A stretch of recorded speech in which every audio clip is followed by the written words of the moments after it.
This man is having a heart attack. He gasps for air, but can't get any oxygen no matter how hard he tries. The suffocating feeling of oxygen deprivation is agonizing. His struggle alarms those around him. Next, he collapses onto the floor in front of everyone. Moments later, his heart stops beating. A doctor immediately attempts CPR right there on the scene, but is unable to revive him. Just then, a man in a black suit strides into the courtroom. He is the defendant's lawyer, Han Yi-han. Ignoring the objections of prosecutor Jeom Seok-young, he decisively jams a syringe into the defendant's neck. Slowly, the man begins to breathe again. A former top thoracic surgeon, Yi-han immediately diagnoses an obstructed airway due to an allergic reaction by checking the man's pulse.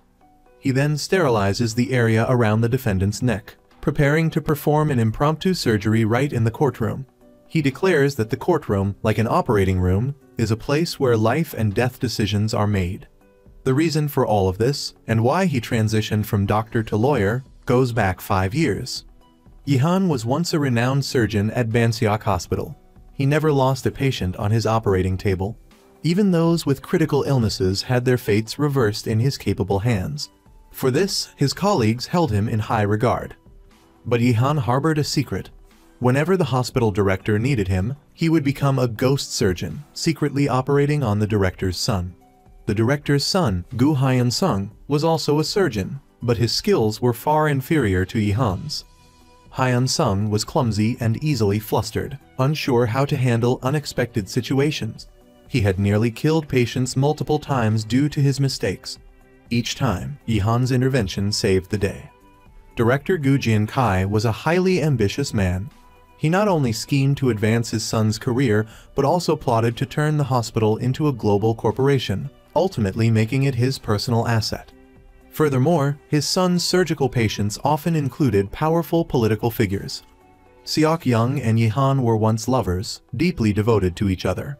But Yi-han carried a heavy burden, his younger brother Seok-ju's heart condition. The illness forced Seok-ju to take his college entrance exams from his hospital bed. His life constantly hung in the balance. However, one night, it seemed all their problems were about to be solved. Yi-han told Seok-young that he was close to securing a heart transplant for Seok-ju. He then proposed to her, taking their relationship to the next level. But at that very moment, a significant turning point occurred. The director felt indebted to Yi-han for his repeated assistance. He not only offered to pay for Seok-ju's treatment, but also guaranteed a heart transplant within 2 days. Yi-han was speechless. But the director's generosity didn't end there. He then appointed Yi-han as the chief of thoracic surgery right in front of his son. This was a position that was supposed to go to Hyun-sung. Hyun-sung was stunned that his father would give the position to an outsider. Jealousy boiled within him. Before Yi-han left, the director sent someone to deliver him a gift. However, Hyun-sung intercepted him, taunting Yi-han by saying his father wasn't a good doctor. He claimed Yi-han's father had caused a major incident, and then, after being exposed for taking bribes, had chosen to end his own life. Hyun-sung's words dripped with resentment over the stolen position. But Yi-han seemed unfazed. He simply smiled, told Hyun-sung not to be so insecure, and turned to leave. After returning home, Yi-han curiously opened the gift box. Inside, it was filled with cash. He immediately sensed something was amiss. Director Gu's persistent attempts to win him over clearly had an ulterior motive. He decided to return the money. The next day, Seok-ju was taken into surgery as planned.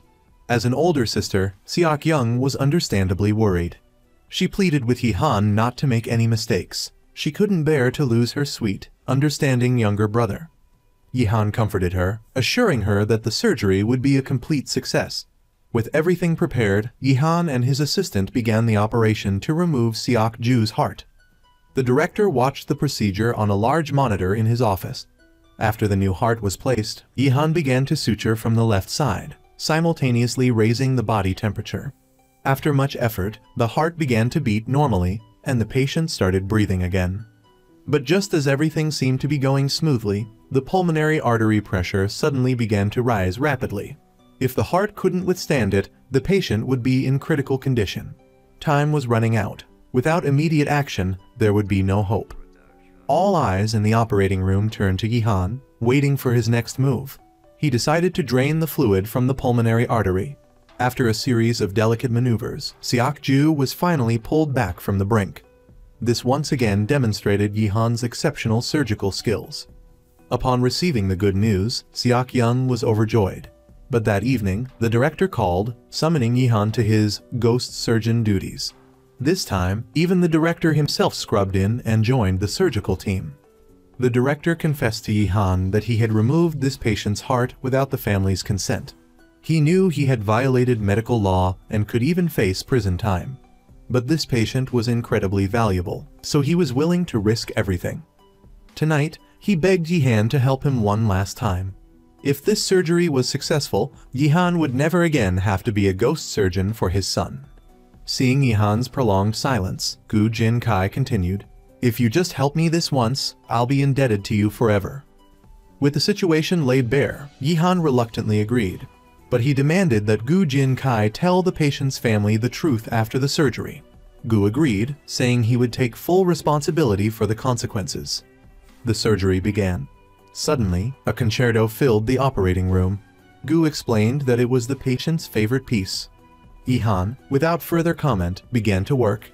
After placing the heart, he began suturing. With the final stitch cut, the surgery was nearly complete. Removing the aortic clamp would allow the heart to start functioning again.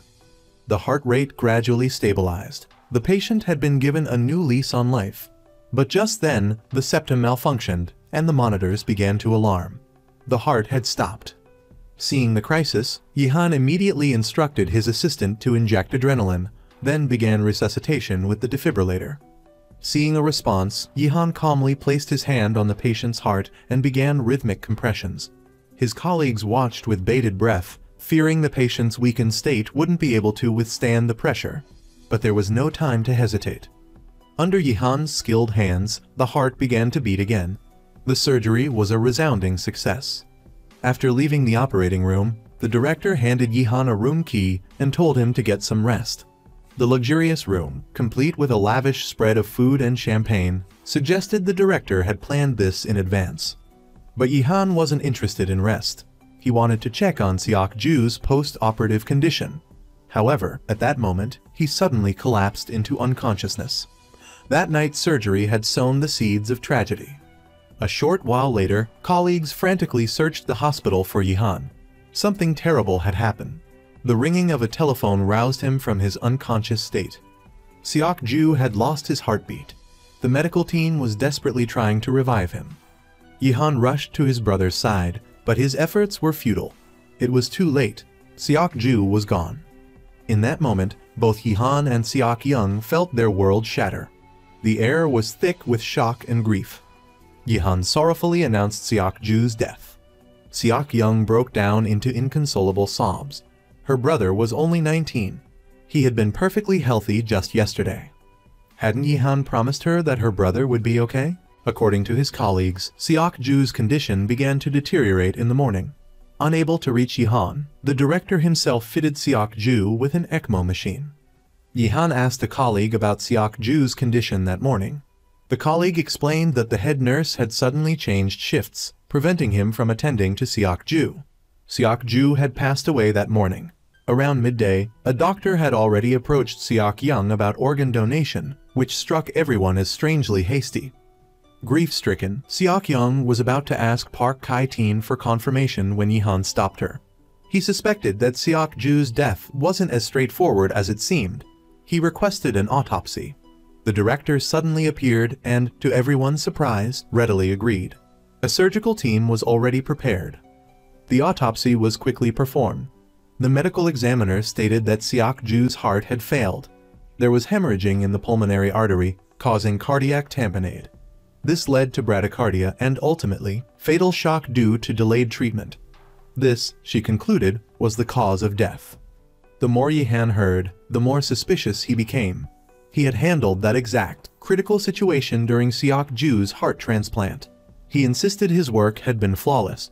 The sutures were perfect. There was no way shock could have occurred as the examiner described.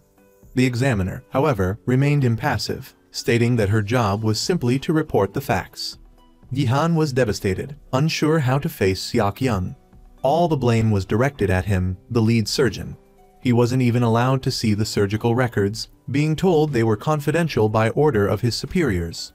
Looking down the hallway, he recalled a patient being wheeled in a few days earlier, also for a heart transplant. After the surgery, that patient had walked to the elevator, indicating they were still in the hospital.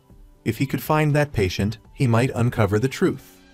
However, Yihan's access card had been deactivated. Fortunately, his colleague Di Woong could still use it. They went to the VIP ward together. Yihan instructed Di Woong to stand guard at the entrance and stop anyone from interfering. As soon as he turned around, the director's henchman appeared. Di Woong stepped forward and swiftly took them down. Yihan proceeded deeper inside, where he heard the familiar strains of Manon, the piece the director had mentioned his patient enjoyed. Just as he was about to force his way into the room, more of the director's men arrived. They reminded Yihan that his hospital access had been revoked and ordered him to leave. He refused, determined to uncover the truth. He continued inside and finally glimpsed the mystery patient, but the view was quickly blocked. Yihan was then assaulted and dragged out. As he was being removed, a prosecutor intercepted them. He arrested Yihan for property damage and trespassing, adding that he was also a suspect in a medical malpractice investigation. Just like that, Yihan became the prime suspect in Seok-ju's death. As they left, Jin Kai, inside his office, seemed to be plotting his next move. Prosecutor Baek Kang-ho questioned Yihan about his whereabouts before Seok-ju's death. Yihan was trapped, unable to reveal his involvement as a ghost surgeon with the director that night. He claimed he had been resting in the hospital. However, he hadn't answered his phone and no one could find him. He had only reappeared in a frantic state that morning. As the lead surgeon, his excuses were unconvincing. He was being held responsible for Seok-ju's death. The prosecutor advised him to confess and stop offering weak justifications. After the interrogation, Yihan was taken to jail. Seok-young mourned the tragic loss of her brother as his body was cremated. Even more unbelievable events were yet to unfold. This was just the beginning. Yihan believed his colleagues would vouch for him. To his dismay, they all lied. He was bewildered. Park Kai-tae, who had assisted him during the surgery, should have corroborated his account. Yet, on the stand, Park Kai-tae delivered a damning testimony, subtly implying Yihan was responsible for Seok-ju's death. Other colleagues followed suit, each offering fabricated accounts. The surgical recorder claimed Yihan hadn't closed the surgical wound. The anesthesiologist stated they had followed Yihan's instructions to the letter. The records clerk testified that Yihan had tried to steal the surgical records after the incident.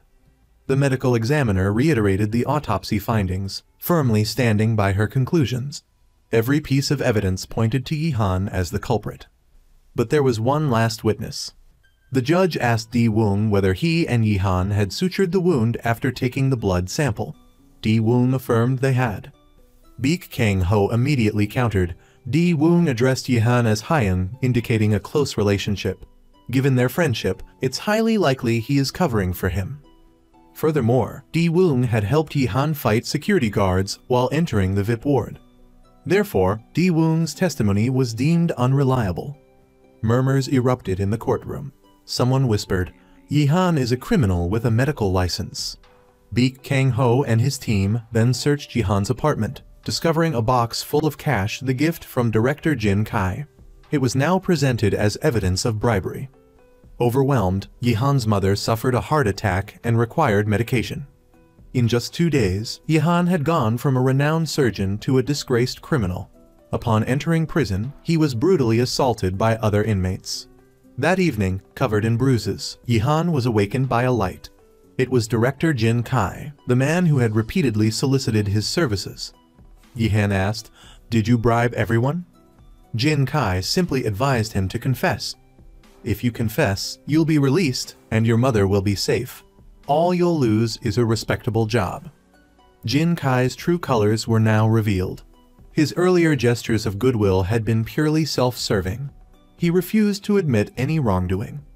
Now, no one would believe Yihan. Enraged, Yihan vowed to expose the ghost surgery and the switched heart transplant. Jin Kai responded with a chilling threat. "If you speak out, not only will you disappear, but your mother will suffer too. If your ailing mother learns her son is gone, Do you think she will survive? Consumed with fury, Yihan was powerless. He couldn't touch Jin Kai. Jin Kai left. That day, a part of Yihan died. But from that despair, a new resolve emerged. He had to reclaim his life. I caused the victim's death, Yihan confessed. Ultimately, citing his intent to save a life, but acknowledging the unauthorized surgery and resulting death. Along with the discovered cash, Yihan was sentenced to 2 years in prison with a 2-year suspension. Outside, the rain poured down. Seok Young desperately chased after Yihan, who looked like a man possessed. She demanded to know why he had confessed to the crime. She didn't blame him for what he had done, because she believed someone who treated his younger brother like family could never harm him. Faced with Seok Young's pained questioning, Yihan's heart shattered. He asked to break up with her. He didn't want to hurt anyone around him anymore. He had promised to protect Seok Ju, but in the end, he failed. He felt he had let everyone down. Yihan quietly left, leaving Seok Young heartbroken, crying until her voice was hoarse. At that moment, Baek Kang Ho slowly approached. He felt that at this point, there was no need for further appeals. But Seok Young refused to give up. As a prosecutor, she was determined to get to the bottom of this. Those cruel doctors had yet to be punished, and she would put each of them behind bars to face justice. Meanwhile, the hospital director's mysterious patient was about to be discharged. 5 years passed. On a bright, clear day, a man adjusted his clothes. He donned a sophisticated suit, complete with glasses that added to his refined appearance. It was Han Yihan. He was no longer a doctor, but a lawyer. Why was he dressed so formally today? Because today, he had something important to do. It had been 5 years since Seok Ju's death. Seok Young frequently visited his grave. For 5 years, she constantly reminded herself that she had to uncover the truth behind her brother's logging out. And today, Seok Young also had something important to do. It was the public trial for the medical malpractice incident caused by Bansuk Hospital. This time, she would make sure those murderous doctors faced the full force of the law. The main defendant was Park Kai-T, the one who had falsified evidence 5 years ago. Now, he too was a criminal due to a medical incident. But during the trial, his health began to deteriorate. First, the court recounted the details of the case. After Park Kai-T caused the medical incident, not only did he show no remorse, but he also posted pictures of the victim online to plead his own innocence. Only when he was about to be arrested did he finally feel regret. This was nothing short of an insult to everyone present. Regarding his selfish act of disclosing the patient's information, the defendant's lawyer argued that he was reflecting on his wrongdoing.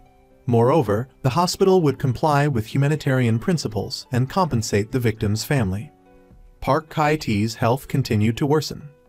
With every word from the judge, his discomfort grew. His breathing became labored, and his consciousness began to fade. Upon hearing the final verdict, he clearly wanted to say something, but he couldn't utter a word.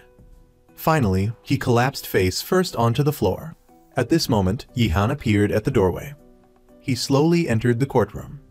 In the past 5 years, he had transformed from a doctor into a renowned lawyer. His purpose here today was not only to find a new life for himself. The reason for the defendant's sudden collapse stemmed from a few days before the trial. As the saying goes, fortunes rise and fall, and now he too was involved in a major medical incident. A child had died due to a lack of timely treatment.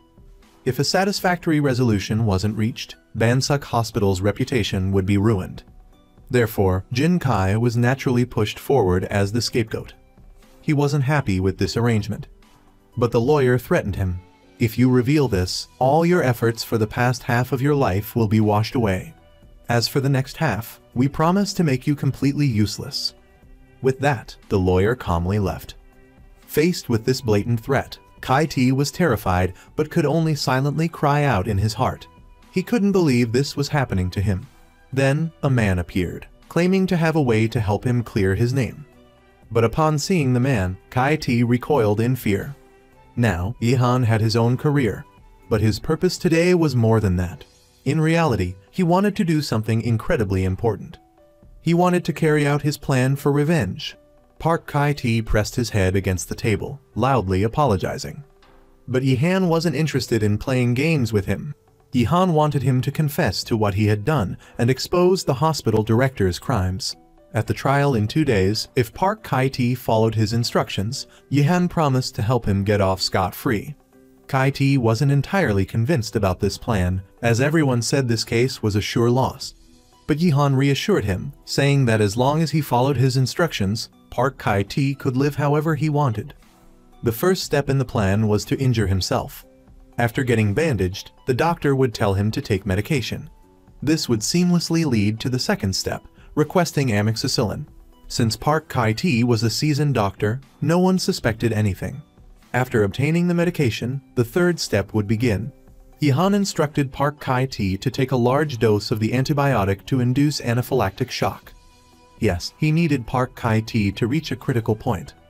Rewinding to before the trial, Park Kai-T had swallowed a bottle of antibiotics, leading to his difficulty breathing and collapse in the courtroom. As planned, everything was meticulously arranged. The final step of the plan was to save Park Kai-T. Since Park Kai-T was still breathing, Yihan immediately checked his pulse. However, due to the overdose, breathing on his own was difficult. Yihan swiftly made an incision in Park Kai-T's trachea. After inserting a breathing tube and using a bag valve mask, he finally resuscitated him. This incident quickly made headlines, with Yihan featured prominently in the media. Jin Kai and his son, watching from their television, immediately recognized the all-too-familiar man. Wasn't that Yihan, the one they had framed 5 years ago? Back in the chief judge's chambers, Yihan earnestly requested a retrial, stating that the case was not yet closed. The chief judge agreed. At that moment, Jin Kai called. He knew he would face Yihan someday, but he hadn't expected such a dramatic reappearance. Yihan calmly retaliated. All of this was Jin Kai's doing, and he would make the old fox pay for what he had done. Yihan hadn't even been able to see his mother one last time. Seok Young confronted him. Why are you defending Banseok Hospital? There's no one good there. I want to know what you're thinking. But Yihan remained tight-lipped. He simply told her to prepare herself because, in the upcoming appeal, he would be her opponent. The next day, a private investigator visited Yihan's office. The woman had thoroughly investigated the family background of the victim, the child who died due to the medical incident. The father was a university professor and a single parent. But most importantly, there was something crucial on the phone. That evening, Yihan visited Park Kai-T, praising his performance. He told him he could return to jail for now, but soon he would have to testify about the fabricated evidence from 5 years ago.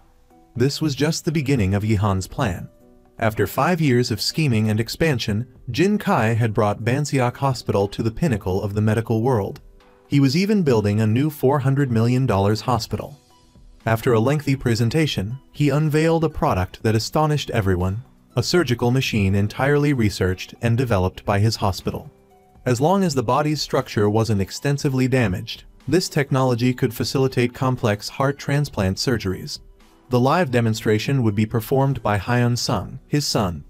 As the surgery began, everyone watched with a mixture of curiosity and anticipation. Hyun Sung explained the procedure as he operated, but encountered a problem with suturing the heart valve, causing the patient to hemorrhage. Ultimately, with the assistance of the machine, he completed the surgery. Applause erupted. This further paved the way for the hospital's expansion. After 5 years of studying abroad, Hyun Sung had matured and become quite accomplished, even acquiring a beautiful girlfriend. A little while later, a stranger appeared at the party. His name was Jaden, and he was an investor in the surgical robot project. Without his help, the hospital wouldn't have achieved its current success. With that said, Jaden approached Hyun Sung's girlfriend and politely extended his hand. This gesture surprised both Hyun Sung and his girlfriend, Im Yuna. But after Lim Ti-moon said a few words, they shook hands amicably. In truth, this man named Jaden was no ordinary person. On the flight to Incheon, he had just saved someone's life, using nothing but a piece of metal from his headphones. It was clear that Jaden's skills were on par with Yihan's. The next day, the trial related to Yihan's revenge plan began. But as soon as he entered the courtroom, he requested that the father of the deceased boy be called as a witness. The father sat in the witness stand, weeping silently. He believed the defendant was the reason his son was gone. This might have seemed true, but this seemingly gentle father was, in reality, a devil. The story flashed back to when the boy was brought to the hospital. The father frantically rushed into the hospital because his son had been vomiting non-stop since the previous evening. 2 hours later, a doctor finally strolled in, yawning, to examine the boy. He poked the boy's abdomen a few times and immediately concluded it was food poisoning. He nonchalantly stated that 2 injections would be enough. The father repeatedly asked if further tests were necessary, but the doctor said it was a minor ailment and didn't require such a fuss. Furthermore, he claimed there were many more serious patients waiting for treatment. So, he gave a few cursory instructions and made an excuse to leave. But it was this decision that turned the boy, who had a chance to live, into a cold corpse. This was the entire sequence of events as recounted by the father. He then wailed, condemning the attitude of the man sitting in the defendant's chair. The onlookers murmured amongst themselves, criticizing Park Kai-tae as a criminal masquerading as a doctor. After listening, Yi-han said he agreed with this sentiment, but reminded everyone not to forget the main reason the boy was vomiting incessantly was due to rhabdomyolysis. So why did the boy have this condition? Rhabdomyolysis is a condition caused by the breakdown of muscle tissue due to necrosis, 62% of which is caused by internal muscle injury. Therefore, it can occur after strenuous exercise or a severe beating. Hearing this, Seok-young immediately objected, accusing Yi-han of misleading public opinion with irrelevant nonsense, diverting the investigation. So, Yi-han changed tack and asked the father if he had ever suffocated his son. As soon as he finished speaking, the crowd erupted in an uproar. Someone shouted, "Are you crazy? The man is clearly grieving the loss of his son. How can you ask such a jarring question?" Despite the criticism, Yi-han remained unfazed and pressed the father to answer the question. The father's face contorted with rage. He claimed that not only was his son killed by the doctor, but now even the lawyer was slandering him. He questioned why everyone was treating him this way. This performance garnered sympathy from the onlookers. They berated Yi-han, calling him crazy and brainless. Yi-han ignored them. Faced with Yi-han's unwavering and sharp gaze, the man remained unrepentant. He insisted he had never hit his son, and that since his wife's death, no matter how hard things got, he hadn't laid a finger on his precious child. Yi-han, speechless, didn't want to say anything more. He decisively pulled out the phone he had prepared. The poor boy, who had received no love from his father in life, was now in heaven, but his father remained, weaving lies and deceiving everyone. This phone was the evidence brought by the beautiful detective that day. She had retrieved it from the victim's foreign nanny. Now, with the truth revealed, it would be difficult for the blatantly lying man to escape the hand of the law. However, Seok-young still had something to say. She argued that the focus of this trial should be on the medical malpractice of the incident, not solely on the father's abusive behavior.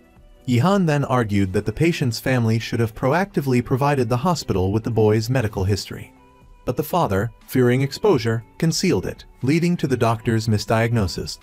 Therefore, the victims in this case were not only the deceased child, but also the doctor facing a potential life sentence. After the trial adjourned, Yi-han led the defendant away. During their conversation, he learned that Park Kai-tae had a piece of evidence. Yi-han immediately asked what it was. Park Kai-tae explained that he had secretly recorded his conversation with the hospital director as a precaution. Yi-han was about to ask where it was, but visiting hours were over. However, it didn't matter. They would be back in court the next day. Through this collaboration and Yi-han's influence, Park Kai-tae finally understood the importance of treating others with sincerity. Yi-han hoped he would become a better person. Meanwhile, Seok-young had a late-night conversation with a nanny. According to the nanny, she frequently witnessed the boy being abused. So, she bought him a phone, thoughtfully installed a recording button on the back, and carefully instructed him to press it whenever his father was in a bad mood. That was the source of the recordings. Furthermore, even as the boy was rushed to the hospital that night, the father appeared annoyed, showing no affection for his son. Yi-han returned home alone, still awake, as he reviewed these lessons in revenge every night. But just then, he received a call. When he rushed to the scene, he saw a body covered by a white sheet. He was shocked that Kai-tae had acted so quickly, sensing a grave danger. The reason for Kai-tae's death was certainly not a simple accident. Ma Jin-kai was undoubtedly involved. According to the doctors present, the victim had been murdered. He agreed to follow up on it. The murder weapon was a broken toothbrush. Moreover, the murderer had been sentenced to death 5 years prior. Yihan stood frozen, speechless. He knew this was the director's doing. He had miscalculated. But at the same time, Yihan resolved to make the director pay dearly. News of Kai Ti's death spread quickly. Jaden found it amusing, but also took note of the man named Yihan in the news report. Yihan publicly declared himself Kai Ti's lawyer and vowed to sue Jin Kai's hospital and uncover the truth behind the victim's death. These words put Jin Kai on high alert. He worried that Yihan would return to take him down. The autopsy began. Doctors photographed the face and fatal wounds, then took blood samples. Finally, they concluded that the cause of death was hemorrhagic shock due to massive bleeding from the carotid artery. According to the doctor's testimony, Kai Ti was barely alive when he arrived at the hospital. He seemed to want to say something, but bled out too quickly on the operating table. Meanwhile, Jaden was attending a party with Jin Kai and his associates. The glorious hand mechanism would help the hospital gain certification and attract investment for lobbying efforts. Jaden's support would be key to Jin Kai's hospital expanding internationally in the future. After dinner, Lim Ti-moon requested Jin Kai's son, Hyun Sung, to perform his heart surgery. Despite Jin Kai enthusiastically showcasing the company's robotic surgical system, Ti-moon remained uneasy and trusting his life to an external mechanical device. Meanwhile, Hyun Sung's girlfriend, Yuna, met with Jaden again. Their cheerful conversation greatly annoyed Hyun Sung, who happened to be nearby. He clearly approached them, but they remained oblivious, even making plans for another meeting. This interaction made it obvious that Yuna and Jaden were secretly involved. At Yihan's office, a crowd gathered to expose Bansiak Hospital's shady practices. However, most of the complaints were ludicrous. Some claimed patients were left without oxygen even after they stopped breathing, while others complained of botched appendectomies that ruined their appearance. While the hospital was undoubtedly suspicious, concrete evidence was necessary. The situation both angered and amused Yihan. His goal was to use these complaints to pressure the hospital's upper management into action. Although the crowd mostly presented nonsense, he hoped real victims would eventually come forward to defend their rights. One woman, who had a mediastinal tumor removed last year free of charge, stepped forward. Yihan explained that she likely wouldn't receive much compensation in such a case. To his surprise, the woman, who he thought was mute, spoke up. She revealed the anesthesia hadn't worked. She regained consciousness shortly after the procedure began, completely paralyzed but fully aware.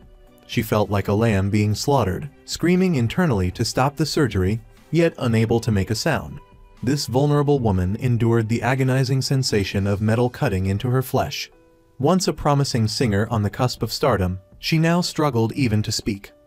Later, Yihan reviewed the surgical records and discovered, to his astonishment, that Hyun Sung had performed the operation. Meanwhile, Jin Kai was making arrangements for his son, with Lim Ti-moon specifically requesting Hyun Sung, whose surgical skills were notoriously poor. Jin Kai needed to find a ghost surgeon. Elsewhere, Seok Young interrogated Kai Ti's murderer. The perpetrator claimed he acted out of a sense of injustice.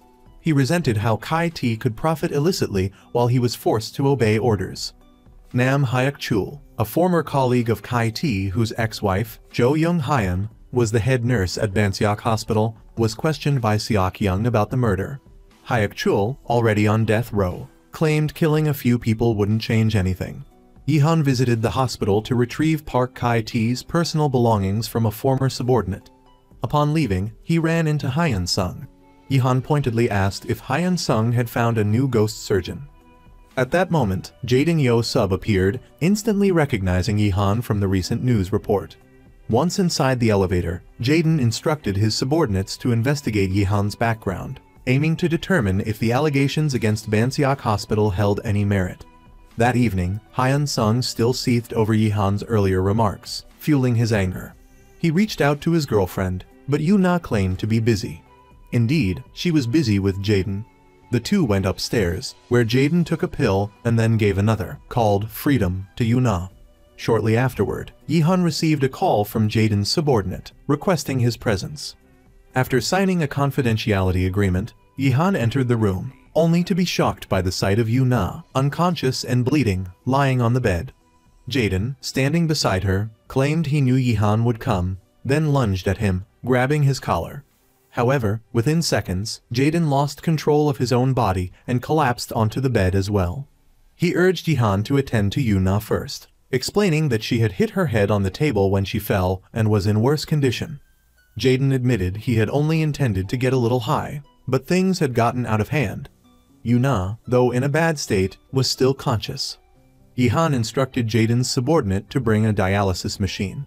Despite the anesthesiologist standing outside the door, curious about the situation, Du Haiying was prevented from entering due to Jaden's VIP status.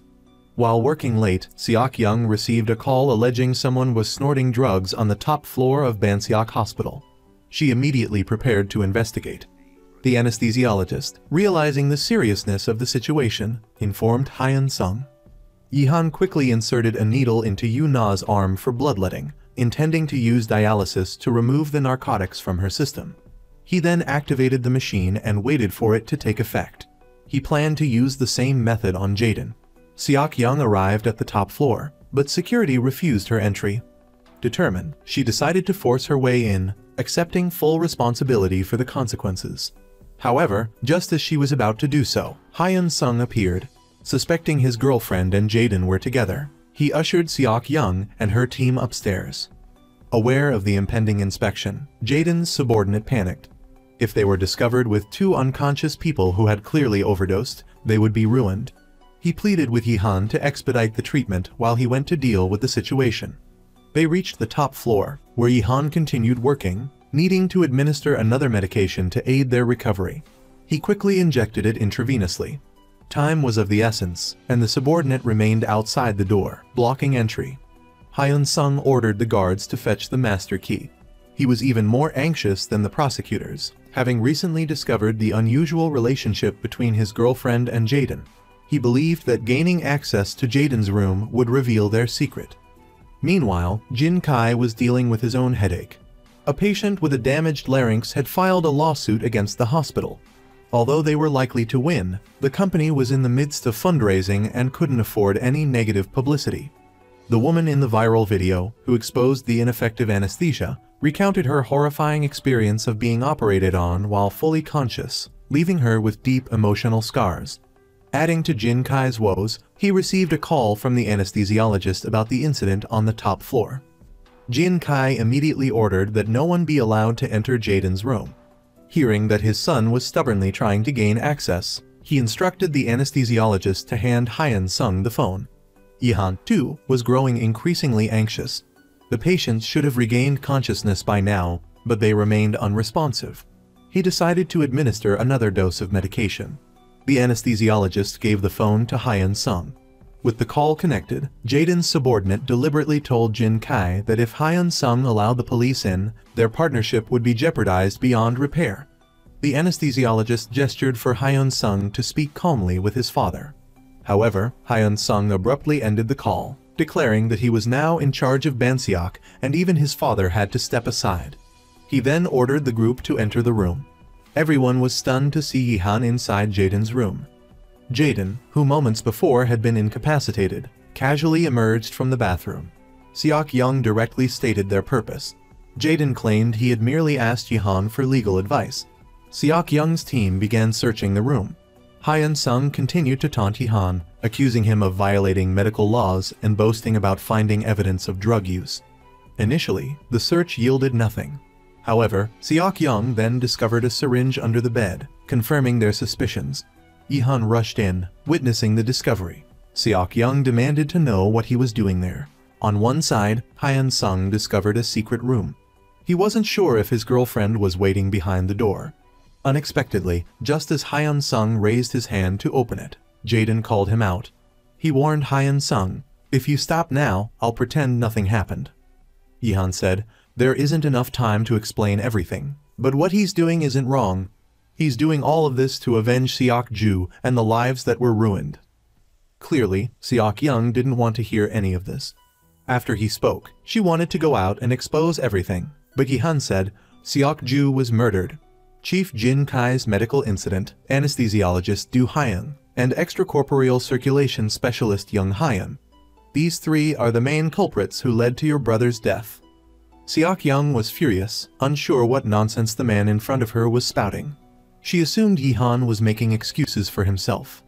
Yihan didn't want to explain anything, but the only thing he could be sure of was that if he were arrested now, all his preparations over the past 5 years would be for nothing, and her brother would never rest in peace knowing about his girlfriend's earring. Hyun-sung couldn't believe she was in Jaden's hands. It seemed the secret between her and Jaden was undeniable. Jaden said, "If he has the guts, let him open the door and see. If Yuna is really in there, I'm afraid neither of us will be able to handle the consequences. Can a punk like you bear the responsibility?" It seemed he was definitely being cuckolded. The infuriating part was that Hyun-sung didn't even dare to confront it. At this point, Hyun-sung and his group could only leave resentfully. Before they left, Jaden didn't forget to threaten them, saying he would have a nice chat with Hyun-sung's father. After they left, Yihan followed Jaden into the secret room. Yuna's condition had stabilized. Jaden thanked Yihan, but Yihan punched him. It turned out that everything that had just happened was Jaden's plan. First, he made a date with Yuna and drugged her. When Yihan was about to administer another dose, he pretended to regain consciousness and stopped him. Then, using his status as the accuser, he had his subordinates call the police. Everything was a test of Yihan's abilities, a gamble with his own life to see if Yihan would help him. But even so, Yihan couldn't reveal this. From the moment he signed the contract in the elevator, he became Jaden's lawyer. Then, Hyun-sung returned, unable to contain his anger, and smashed everything in the room. He still couldn't reach his girlfriend, so he grabbed a golf club, ready to go out for revenge. Unexpectedly, his father arrived. Jin Kai brought his foolish son, the one who almost handed over his business partner to the police. But Hyun-sung said, "Yihan was there just now, which proves you two definitely have some secret." Jin Kai told his son to pretend he knew nothing and not to worry about anything else. After all, it happened in his hospital, and digging deeper wouldn't benefit him. Moreover, Prosecutor Seok-young was an adversary of the hospital, so it was better to stop now. Jaden said, "I'm not familiar with this place, so I need a lawyer to help with the lawsuit. Therefore, Yihan, who knows Jin Kai like the back of his hand, is the perfect choice." Looking back at the recent events, Yihan indeed had some skills.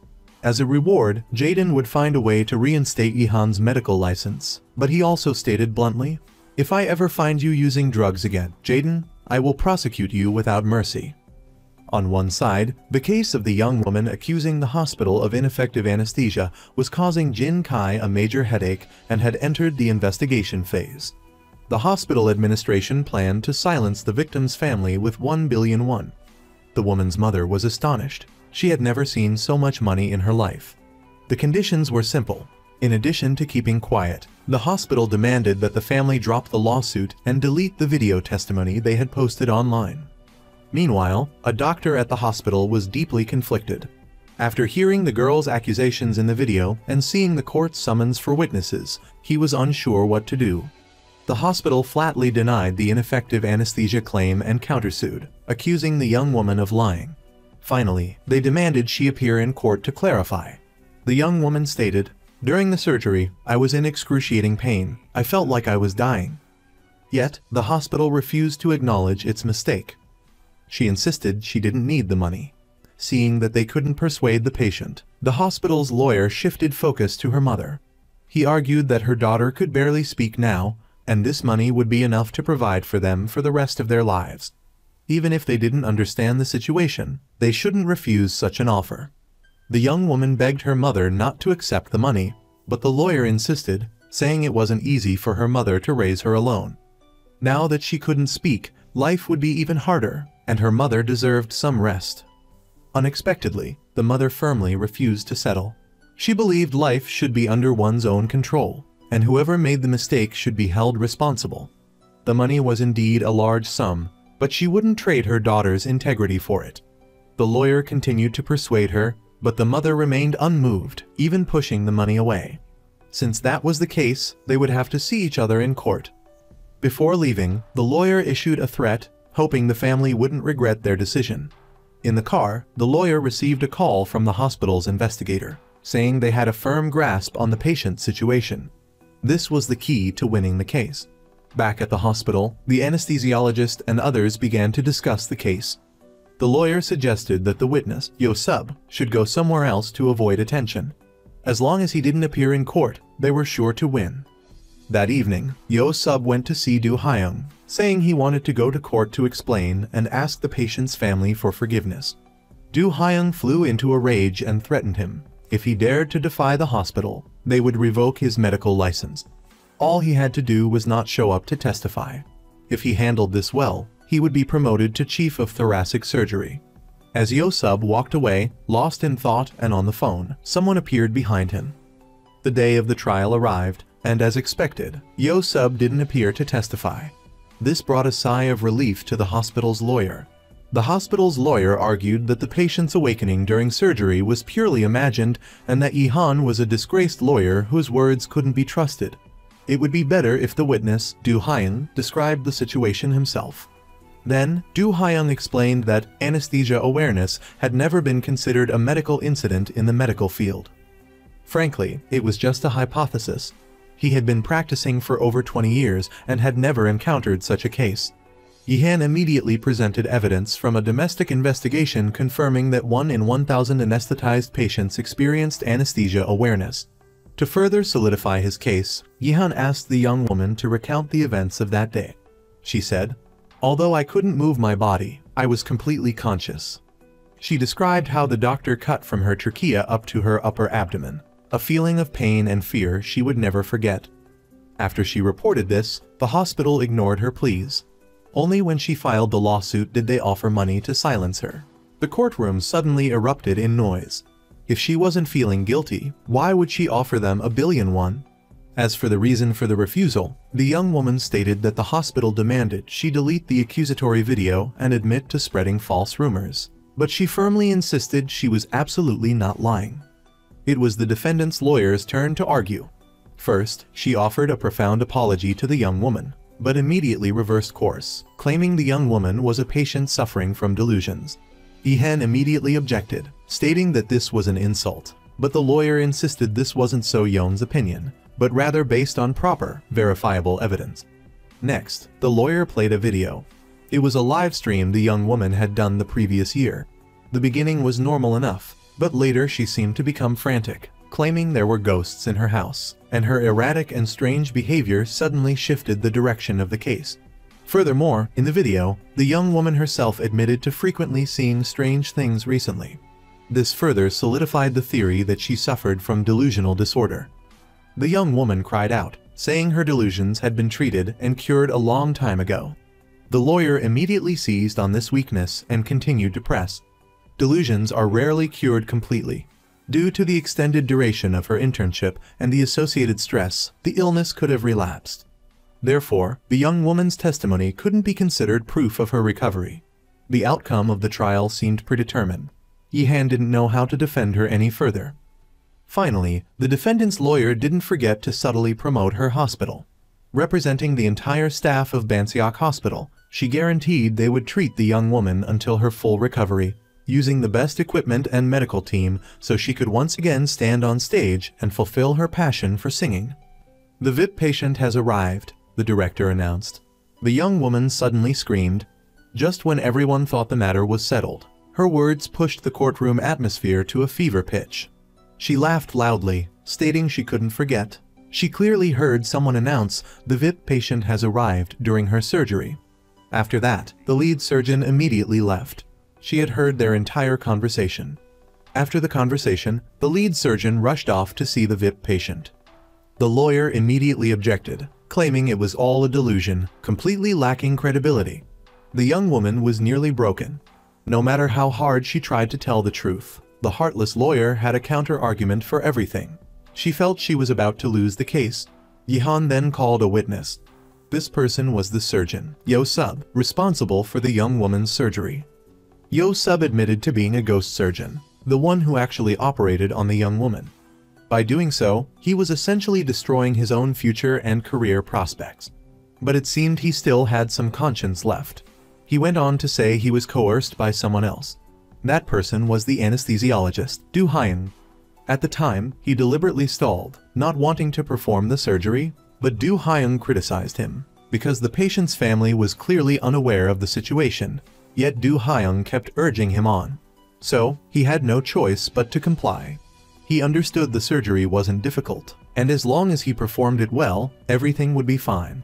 But in the end, he made a fatal mistake, miscalculating the location of the tumor. At the time, he repeatedly requested to re-examine the tumor's status, but Du Hyung used his senior authority to pressure him, demanding he finish the surgery before the patient's family found out. But by then, the young woman had regained consciousness. Yet the despicable Du Hyung committed an unconscionable act. He knew the patient had regained consciousness, but he forcibly closed her eyes. Then, they continued the surgery. Yo-sub apologized profusely, admitting he hadn't performed a CT scan before the surgery. He had knowingly proceeded with a mistake, failing to uphold his integrity. After finishing his statement, he sincerely apologized once more. Yi-han asked him if he had written his own name as the primary surgeon in the records. Yo-sub said he had been prevented by the lawyer, so he hadn't known that this act of ghost surgery could result in a prison sentence of up to 3 years. Yi-han concluded his questioning, and the court adjourned for deliberation, having received Yo-sub's apology. The patient's mother also forgave him. After the court reconvened, the judge delivered the final verdict. Based on Yo-sub's testimony and the patient's account, it was concluded that the events in the operating room, the falsification of medical records, and the ghost surgery were indeed factual. Although there wasn't sufficient evidence, the victim had undeniably suffered injury due to medical negligence. Therefore, the hospital was ordered to bear all costs for the thyroid surgery and postoperative rehabilitation, and to compensate the patient 100 million won. After leaving the court, the hospital's lawyer was still dissatisfied. After all, the ghost surgery incident hadn't caused any real damage yet. But Seok-young wasn't finished. She decided to file a lawsuit against Banseok Hospital. The grounds for the lawsuit were intentional harm. A surgeon using a scalpel on a patient's body, but then casually leaving the operating room, wasn't that essentially wanting the patient to die? How could that not be considered intentional harm? The person Seok-young wanted to sue was the original surgeon. Jin Kai was furious after this. He hadn't expected the case, which he had been sure of winning, to turn around and point the finger at his own son. That evening, Seok-young visited the small clinic Yi-han had opened, looking at the network of connections Yi-han had been investigating for years. Moreover, senior Baek Kang-ho was among them. Seok-young couldn't believe her mentor was on the same side as Jin Kai, but that was the reality. At the time of Yi-han's arrest 5 years prior, he had also revealed many suspicious points. As a prosecutor, Baek Kang-ho had only urged him to confess and blamed Seok-ju's death on him, completely ignoring the fact that Yi-han had been assaulted by inmates in prison. Even now, Seok-young still couldn't believe it. She thought Baek Kang-ho was absolutely not that kind of person. She then questioned Yi-han. What other secrets are there? 5 years ago, Yi-han had also been a ghost surgeon. He had performed numerous surgeries on VIP patients in place of someone else so that the director's son could be smoothly promoted. He had consistently maintained a perfect record for him in exchange for the promise that he would personally perform Seok-ju's surgery. But on the day of Seok-ju's transplant, a VIP patient coincidentally arrived at the hospital. Therefore, without Yi-han's knowledge, Seok-ju's heart was given to that VIP patient. This entire scheme was orchestrated by Jin Kai. Hearing this, Seok-young finally learned the secret she had been kept from for 5 years. At a party, Yoona was announced as the director of the Banseok Research Center. Seeing his beautiful girlfriend, Hyun-sung suddenly felt a sharp pain from the metaphorical horns on his head. He asked to see Yoona's earrings. She panicked slightly but pulled back her hair as he requested. Unexpectedly, the earrings were still there. Strange, she was sure Jaden had taken them. Afterward, Yoona left. Could it be that Jaden had played him? In reality, Jaden hadn't deceived Hyun-sung, due to the romantic gesture he had made for Yoona. Hyun-sung would never have guessed it in a million years. Jaden had not only painted a portrait of Yoona, but also bought her an identical pair of earrings to the ones Hyun-sung had given her. Yoona, immersed in this romantic gesture, had completely forgotten about Hyun-sung. After the previous room inspection incident, Jin Kai felt very guilty towards this high-value investor. So, he personally brought his son to meet Jaden and apologize, but Jaden was unconcerned. He had only one request, to reinstate Yi-han's medical license. As for the reason, he wouldn't say. Hyun-sung was surprised his father agreed, but Jin Kai had his own calculations. He believed Yihan's current skills posed no significant threat. He would absolutely never allow Yihan to hold a scalpel again. Seok-young questioned Hyuk-chul again about Kai-T's murder, but he refused to cooperate, saying, "I won't say anything unless I see Yihan." He had heard about the female patient's lawsuit and believed only Yihan could help him. He wanted to appeal his 6-year-old case, promising to reveal Banseok Hospital's secrets if successful. Jaden, head of Gloryhead's Asian branch and Banseok's largest investor, was aggressively pursuing a takeover of the company. Despite Jaden's questionable reputation, Yihan saw an opportunity. Jaden had offered to help him reinstate his medical license and provide equipment for his small clinic crucial for Yihan to rebuild his career.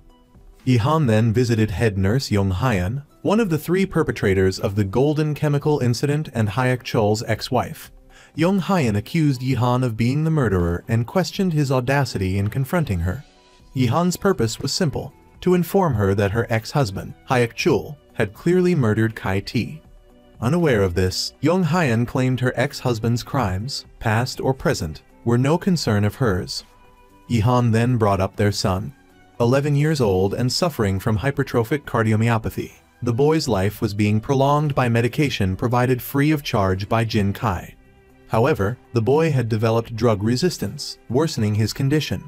He was currently in Banseok Hospital's VIP ward.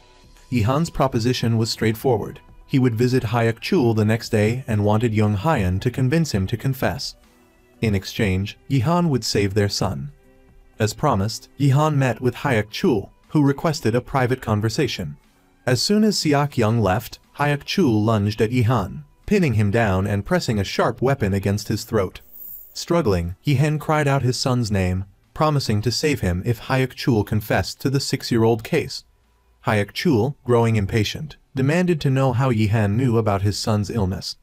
The prospect of a long wait for his son's treatment fueled his frenzy. Yihan weakened, a long gash appearing on his neck. Unexpectedly, Seok-young yelled for Young Hyun, who suddenly appeared. She urged Hyuk-chul to stop, warning him that their son would be in greater danger. Hyuk-chul was on the verge of a breakdown. Jin Kai's subordinates had coerced him into killing Kai-T and Yihan, promising a heart transplant for his son in exchange for success and certain death if he failed.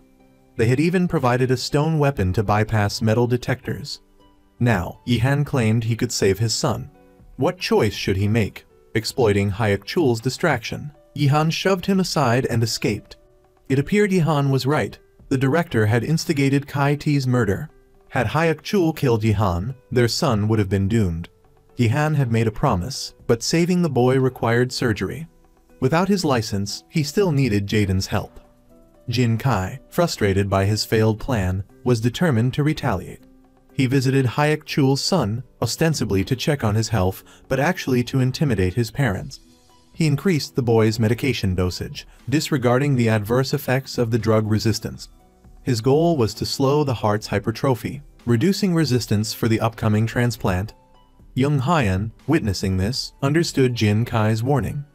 Yihan and Seok-young visited Jaden's home. Seok-young presented the medication bottle she'd found, acknowledging the secret between Yihan and Jaden, but wanting to understand her own involvement. Jaden's objective was simple. The lower Banseok's stock price plummeted, the more shares he could acquire. Their investigation into Banseok's wrongdoings would greatly benefit him. For Yihan and Seok-young, it was a perfect opportunity for revenge. He raised a glass to toast their mutually beneficial partnership. Meanwhile, Hyun-sung fumed. Thanks to Yo-sub's courtroom testimony, he now faced charges of intentional harm. His lawyer informed him that the hospital would fire Yo-sub, but Hyun-sung wanted more. He craved to see Yo-sub suffer. A transfer stripped Yo-sub of his position. His personal belongings ransacked under the guise of an investigation. He was unaware this was merely the prelude. That day, Yihan was elated as Jaden fulfilled his promise, restoring his medical license, enabling him to operate again. A reporter approached Yihan, providing him with investigative documents concerning Ambassador Lim Tae-moon. The report revealed Tae-moon's regular use of antihypertensive medication and immunosuppressants, drugs typically prescribed to transplant recipients. The evidence had been found in the trash below Tae-moon's residence. In return, Yihan offered the reporter an exclusive. Director Jin Kai had used Hayek Chul to murder Kai T. With solid proof, this news would rock the medical community. Hayek Chul's son's hypertrophic cardiomyopathy presented another opportunity. If Yihan could successfully operate, Hayek Chul would likely confess in court. However, the procedure was unprecedented in Korea. Yihan needed a skilled assistant, and he already had someone in mind. Yo Sub, meanwhile, toiled in the most demanding position, isolated from colleagues by Hyun Sung's orders. Overwhelmed with work, denied rest, and even slapped by a patient, he endured. Exhausted, he eventually dozed off in the operating room, precisely what Hyun Sung wanted. Berated and humiliated, his once proud profession now a burden, Yo Sub despaired. At that moment, Jin Kai appeared, offering to overlook the past and even promising a promotion, potentially to head of cardiothoracic surgery. His condition? Sever all contact with Yihan. It was Yo Sub's last chance. Seok Young informed Baek Kang-ho about Hayek Chul's attack. As expected, Baek Kang-ho dismissed her concerns. His insistence on downplaying the incident reinforced Seok Young's suspicion of his collusion with Jin Kai. Undeterred, she had one request: permission to participate in Hayek Chul's trial as a prosecutor. Baek Kang-ho reluctantly agreed. Yu Na conducted drug experiments. After injecting 2-year-old mice with a new drug, their agility significantly increased, showing signs of rejuvenation. She believed it held potential for treating Alzheimer's disease. However, upon learning the recommended dosage cycle was 14 days, Yu Na decided to increase both the dosage and the clinical observation period. Despite her subordinate mentioning this went against Director Jin Kai's instructions, she insisted on her own protocol. Informed of this, Jin Kai didn't object, only commenting that Yu Na would eventually regret her decision. The hypertrophic cardiomyopathy surgery required precise excision of the enlarged heart muscle, making it extremely challenging. Yihan felt the immense pressure. He was advised to urge Hayek Chul to consider his options carefully, as the director could end his son's life at any moment. Yihan practiced on a pig's heart, but remained uncertain about the precise amount of tissue to remove, requiring an assistant's expertise. That night, Jin Kai pressured Young Hyun, viewing a human heart no differently than a pig's. Decisions he wouldn't make regarding human subjects could be freely applied to animals. He prepared to put her son on an ECMO machine, promising immediate surgery if a suitable heart became available. Jin Kai had a solution: a motorcyclist injured 2 days prior had consented to organ donation. Even though the man might live, Jin Kai would acquire his heart for her son. Appalled by Jin Kai's ruthlessness, Yihan showed Seok Young the medication and suggested Im Tune might have undergone a transplant. Seok Young wondered if he had received Seok Ju's heart, but Yihan couldn't confirm. He would investigate further and asked Seok Young to monitor Baek Kang-ho closely. Yihan and Jin Kai were scheduled to meet with their lawyers. Yihan brought Hayek Chul with him. Jaden didn't care if Yihan confronted Jin Kai directly. The atmosphere in the room was tense. Yihan thanked Jin Kai for his gift and proceeded to hold the stone weapon from the attack against Jin Kai's throat. It was his gift in return. Jin Kai dared Yihan to strike. If revenge was his motive, he wouldn't have waited 5 years. Hyun Sung raged, threatening repercussions. Unfazed, Yihan knew that tracing the weapon's origin would implicate Jin Kai. Jaden inquired if Yihan needed medical attention. At the Southern District Prosecutor's office, Seok Young discovered a discrepancy in a case Baek Kang-ho had handled years ago. Despite the perpetrator's imprisonment, Baek Kang-ho had marked the case as not guilty. Suspicious, she photographed the records. Jaden's organization and Jin Kai's company prepared to sign a contract, but Jaden found the breach of contract penalty of $100 million insufficient to ensure mutual trust. He proposed increasing it to $1 billion. Jin Kai's lawyer urged caution, as that sum, equivalent to over 1 trillion won, would be impossible to pay. Jaden was playing for high stakes. Jin Kai signed without hesitation. Before leaving, he taunted Yihan, mocking his decline from renowned surgeon to community clinic doctor. He knew Yihan planned to leverage the boy's surgery to force Young Hyun's testimony against him. Jin Kai declared it impossible, telling Yihan to give up his quest for revenge. He offered Yihan the directorship of Banseok Hospital in 10 years if he ceased his opposition. It was Jin Kai's final offer, which Yihan flatly refused. Later, Yihan watched a news report about Jin Kai's incitement to murder. An investigation would commence in 2 weeks, with prosecutors from the Central Medical Crime Unit involved. Jin Kai would testify, and Yihan, once responsible for a patient's death, would defend the accused, Hayek Chul. The verdict remained uncertain. Today, Yihan's hospital finally received the new equipment, thanks to Jaden's support. This meant they finally had the capacity to perform the surgery. Unexpectedly, that night, Young Hyan changed her mind and didn't want her son to undergo the operation. Yihan told her that surgery was the only way to save the boy. Now, all the equipment for the surgery was ready. Dr. Gong Zhu also arrived to assist him. The success rate was extremely high, but Young Hyan claimed Dr. Gong Zhu had been appointed as an associate professor at the hospital, implying he had yielded to Jin Kai's influence and wouldn't come. Now the problem was even bigger. They had the equipment but lacked the necessary support, making the surgery almost impossible. But there was no turning back. Yihan would rather risk the surgery than let Jin Kai steal another innocent patient's heart. Seok Young, furious, warned them that if they stole another heart, she would expose everything. What would Young Hyan do if the boy woke up and learned his mother was a criminal?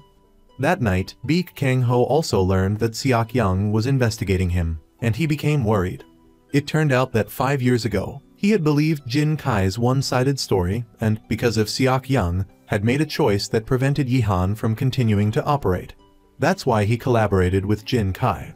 The next day, the public hearing officially began. First, Yihan recounted the events of Hayek Chul's crime. Yihan acknowledged that the defendant had harmed someone, but Hayek Chul had been in an unstable mental state at the time. Therefore, he argued it was a case of involuntary manslaughter. Yihan wanted to reduce Hayek Chul's sentence. He then examined the evidence Seok Young had provided. Next, Seok Young requested director Jin Kai to testify in the case. All of this was groundwork for the official trial. Meanwhile, Yu Na proposed a new research and development plan to her stepfather, but he disagreed, believing her decision was premature. Discouraged about her career, Yu Na went to see Jaden. The two drove around to relax. Yu Na also mentioned that she had received a marriage proposal. Jaden disagreed with the proposal. He said he loved Yu Na and wouldn't propose like Hyan Sung because he wanted her to live her own life, not be dependent on anyone. Clearly, when it came to charming women, Hyan Sung couldn't hold a candle to Jaden. But no one knew if he was sincere. The boy's condition worsened. He began showing signs of a coma. Yo Sub rushed to treat him. The surgery couldn't be delayed any longer. Whether it was Yihan's myocardial surgery or Jin Kai's proposed heart transplant, it had to be performed immediately. Otherwise, Yo Sub would die. This made Young Hyan feel like the sky was falling. So, she went to Yihan. This time, she decided to let Yihan take full charge of her son's surgery. But the first problem was how to get Yo Sub out. Ban Sub Hospital was Jin Kai's territory. If they tried to discharge him, Jin Kai might cause trouble. Ban Sub Hospital had a state-of-the-art security system. Everyone entering and exiting was monitored by security personnel. The entire building was fitted with a special type of glass, and the elevators could only be accessed with security cards. But whenever VIP guests arrived, all the cameras in the hospital were turned off. Yihan knew of an underground passage from the Ban Sub Garden to the main hospital building. It seemed they needed to find someone to help. Yihan immediately told Jaden about the plan. Since Jin Kai had instigated Hayek Chul to commit the crime, only by saving Hayek Chul's son could he expose Jin Kai's secret. This was a good plan to bring him down. But what if the public didn't believe him? It didn't matter. As long as there was public outcry, the research and development center's stock price would plummet. That way, Jaden would also benefit greatly. Afterward, Yihan went to see Seok Young. The public hearing was tomorrow, and time was of the essence. He hoped Seok Young could stall in court. Now, only Yo Sub remained. Without Yo Sub's cooperation, this plan would be extremely risky. But then again, could Jaden really be trusted? Unexpectedly, that very evening, after Yihan had shared the plan with Jaden, Jaden turned around and told Jin Kai everything. Jin Kai was suspicious. Weren't they supposed to be cooperating? Why the sudden betrayal? But Jaden said he was just a businessman, and businessmen only cared about profit. If Jin Kai's Ban Sub Hospital truly collapsed, he would also suffer a huge loss. Although the drop in stock prices would benefit him, He wasn't foolish enough to destroy his own livelihood. Yihan was merely a pawn in his game. Tonight, a VIP guest was arriving, and the surveillance cameras would be turned off. They only had a few minutes. Du Haiyan ordered all the cameras to be deactivated. Upon learning this, Young Haiyan immediately called Yihan. With only 5 minutes, Yihan entered the elevator. The VIP guest stepped out of the car. This person was National Assembly member Yun Mai-sun, one of the main suspects in the illegal funding cases. They had escaped legal punishment thanks to insider dealings. It seemed there was a bigger fish to fry. Yihan ran to them, and they immediately pushed Yo Sub's hospital bed, determined to leave within 5 minutes. After a frantic dash, the group reached the underground passage, but Jin Kai's men had blocked it. It seemed he had also learned of the plan. After a scuffle, Jin Kai arrived. In the end, Young Haiyan chose Yihan. Therefore, she had to pay a heavy price for this betrayal. But there was still one last chance. If Young Haiyan went with him, he would pretend nothing had happened. Regarding the heart, he would give her son a transplant on schedule. But Young Haiyan said, Yo Sub is no longer here.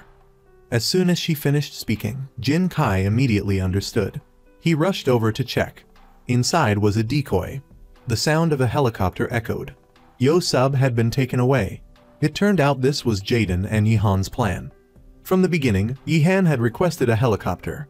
But the helicopter was so loud, Jin Kai couldn't have missed it. However, there was an underground passage between Ban Sub Park and the hospital. As long as they lured him there, the plan would be a complete success. That's why Yihan had Jaden seemingly betray him, informing Jin Kai and becoming bait to lure him into the trap. Everything he did served his purpose of revenge. Jin Kai didn't care. Even if they took Yo Sub, what could they do? Now, Yihan's arm was injured, and he hadn't held a scalpel in 5 years. With his rundown hospital, he'd be lucky to perform an appendectomy, let alone something this complex. Besides, who would help him? The helicopter landed, and Yo Sub was quickly transferred to a vehicle. The trial would begin this morning, so there was no time to waste. Yihan's group rushed back to the hospital. The patient's vital signs were unstable, and the surgery couldn't be delayed. The instruments were prepared. Yihan put his surgical gown back on. After so many years, the trial was about to begin. Would he really have to perform this surgery alone? At that moment, Gong Zhu appeared. The surgery was ready to commence. Yihan began the operation, everyone extremely tense. On the other side, Hayek Chul was also escorted to court. Eventually, overcome by pain, Yihan couldn't continue the surgery, but he still asked for the scalpel. The secrets of Ban Sub-Hospital had caused too many innocent people to suffer for profit. They had buried countless truths, enraging everyone. This time, Yihan wasn't just doing this for himself, but to put a complete end to those crimes. He believed Gong Zhu felt the same. Gong Zhu decided to complete the surgery for Yihan, understanding its critical importance. The presiding judge arrived. The trial was about to begin, but due to Yihan's absence, it couldn't proceed as usual. However, Seok Young explained that Yihan was performing a critical surgery and would arrive as soon as it was finished. So, the judge decided to postpone the hearing and wait for him for an hour. But at that very moment, a problem arose during the surgery. Damage to the heart made the patient's outlook uncertain. Seok Young rushed out to contact Yihan, but couldn't get through. The surgery continued. Everyone was worried. The judge spoke up. If Yihan didn't arrive, the public hearing would be cancelled. Unexpectedly, Ban Sub's lawyer stood up. She offered to act as Hayek Chol's defense attorney. Sensing she had ulterior motives, Seok Young immediately refused. But the decision ultimately rested with Hayek Chul. The judge allowed Hayek Chul time to speak privately with the lawyer. While they met, Seok Young received a call from Yihan. He was on his way to the courthouse.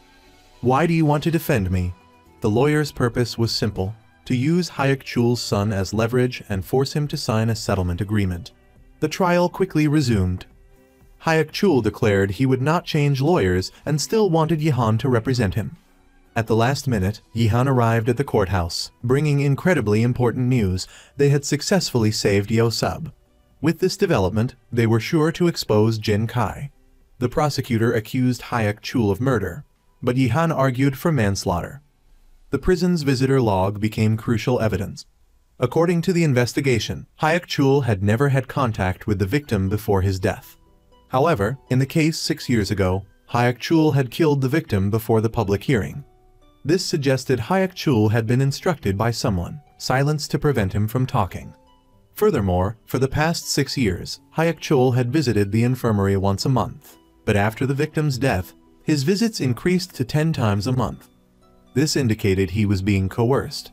Moreover, there was sufficient evidence to prove that the person coercing him was director Jin Kai. Yi-han immediately objected, claiming Seok-young's conclusion lacked accuracy, but this was actually part of their plan. Before the trial, Yi-han had asked Hyuk-chul about the origin of the murder weapon. Hyuk-chul admitted Jin Kai had instructed the medical director to give it to him. The purpose of this line of questioning was to bring forth the most important figure in the trial, Director Gu Jin Kai. Seok-young didn't beat around the bush. She directly asked Jin Kai if he had instigated Hyuk-chul. The courtroom erupted in murmurs. After a moment of silence, Jin Kai completely denied it. Absolutely not, because I have no relationship with the defendant. With that, Seok-young requested Hyuk-chul to testify directly.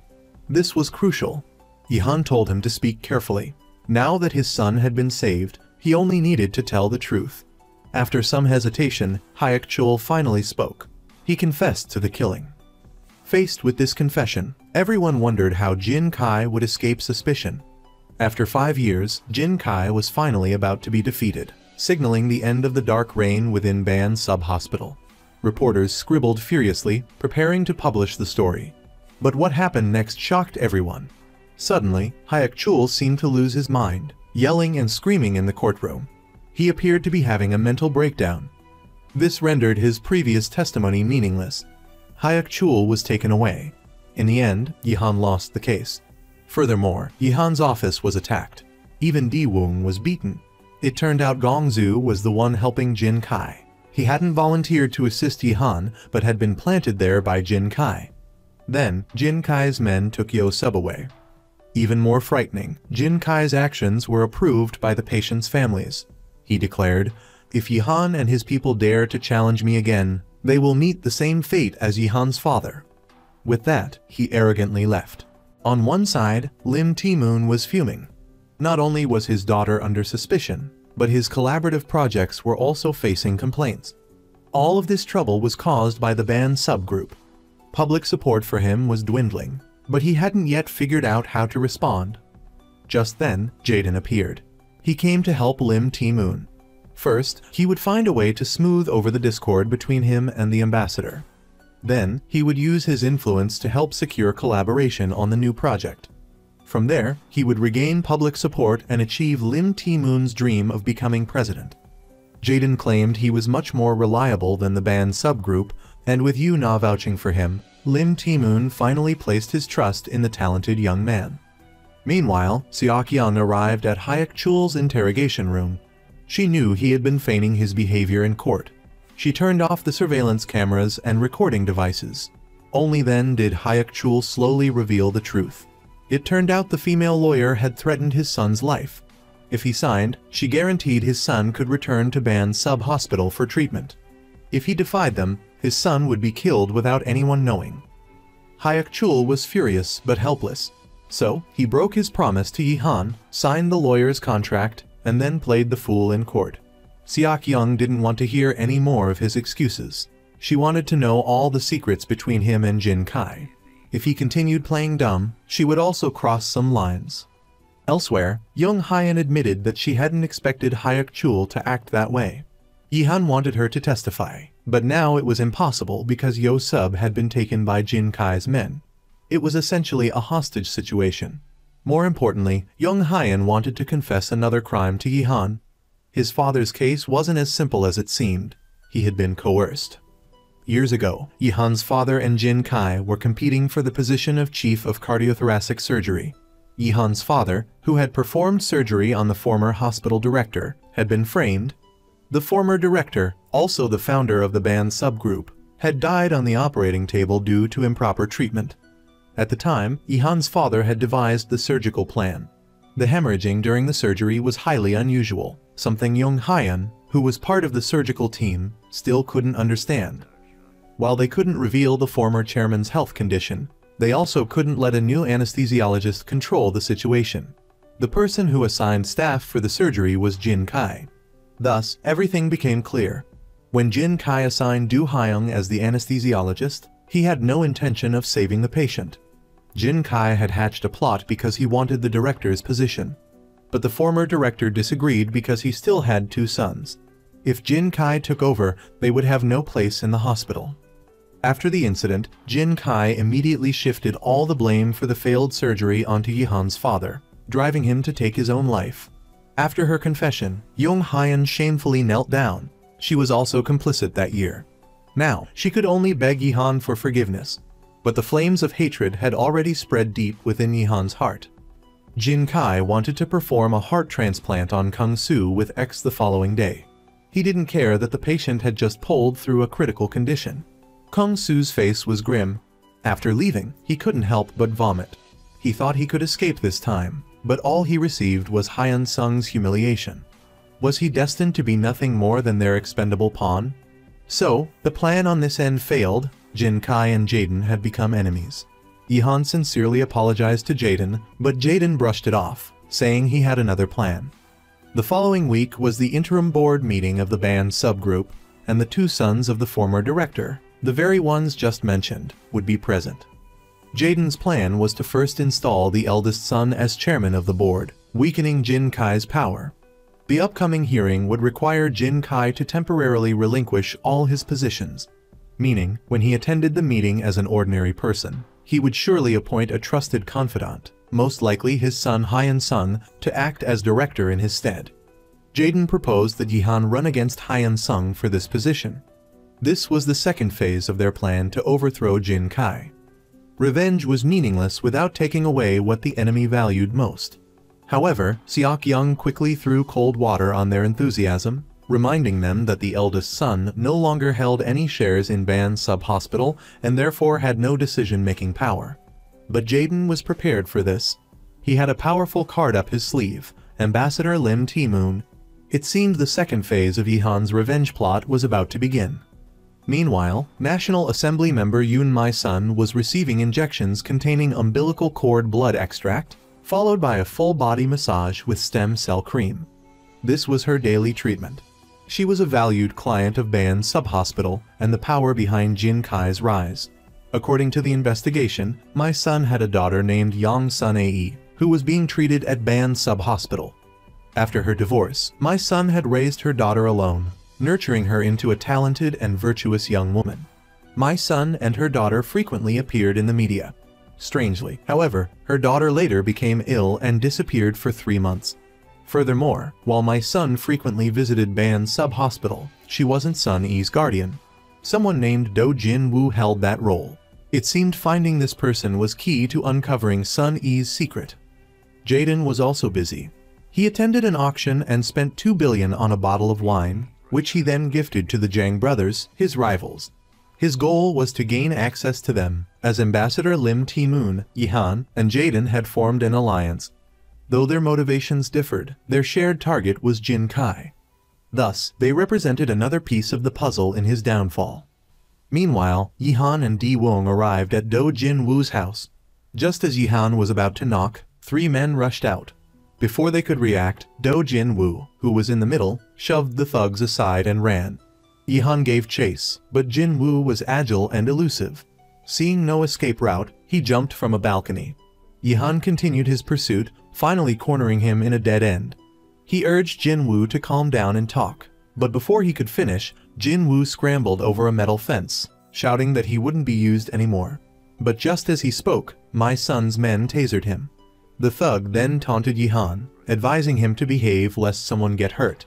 At that moment, Yihan's backup team ambushed them from behind. Mi-sun was furious that her men lost track of Jin-woo. While undoing her subordinate's buttons, she reminded him how well she had treated him. She was determined to make sure Jin-woo would never see his daughter again. It turned out he was Sun-e's boyfriend. Facing Di-wong's scornful gaze, Jin-woo admitted he wasn't worthy of her.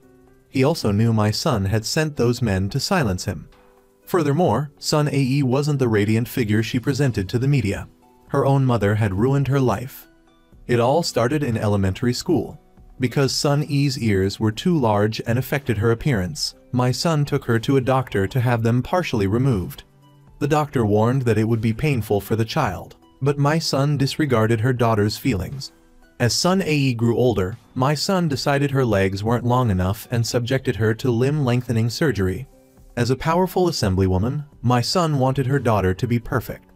This warped mindset terrified Jinwoo. He confronted my son, using her dark secrets as leverage to get Sun Yi away from that toxic environment. Despite the difficulty, he succeeded. Though their new home was small and run down, they were happy. One day, however, complications from the surgery caused Sun Yi excruciating pain. Jinwoo had no choice but to bring her back to her mother. That's why Sun Yi had been confined to Ban Sub-Hospital for 3 months. After hearing his story, they fell into deep thought. Meanwhile, Jin Kai was making arrangements. With the hearing in 2 days, he would soon have to relinquish his position. He hoped his son, Hyun-sung, could take over. The Jang brothers and Jaden were having a pleasant conversation. Jaden boasted that he possessed one of only 3 bottles of a rare wine in the world, further demonstrating his influence. However, this raised the Jang brothers' suspicions. No one gave away something so valuable without a motive.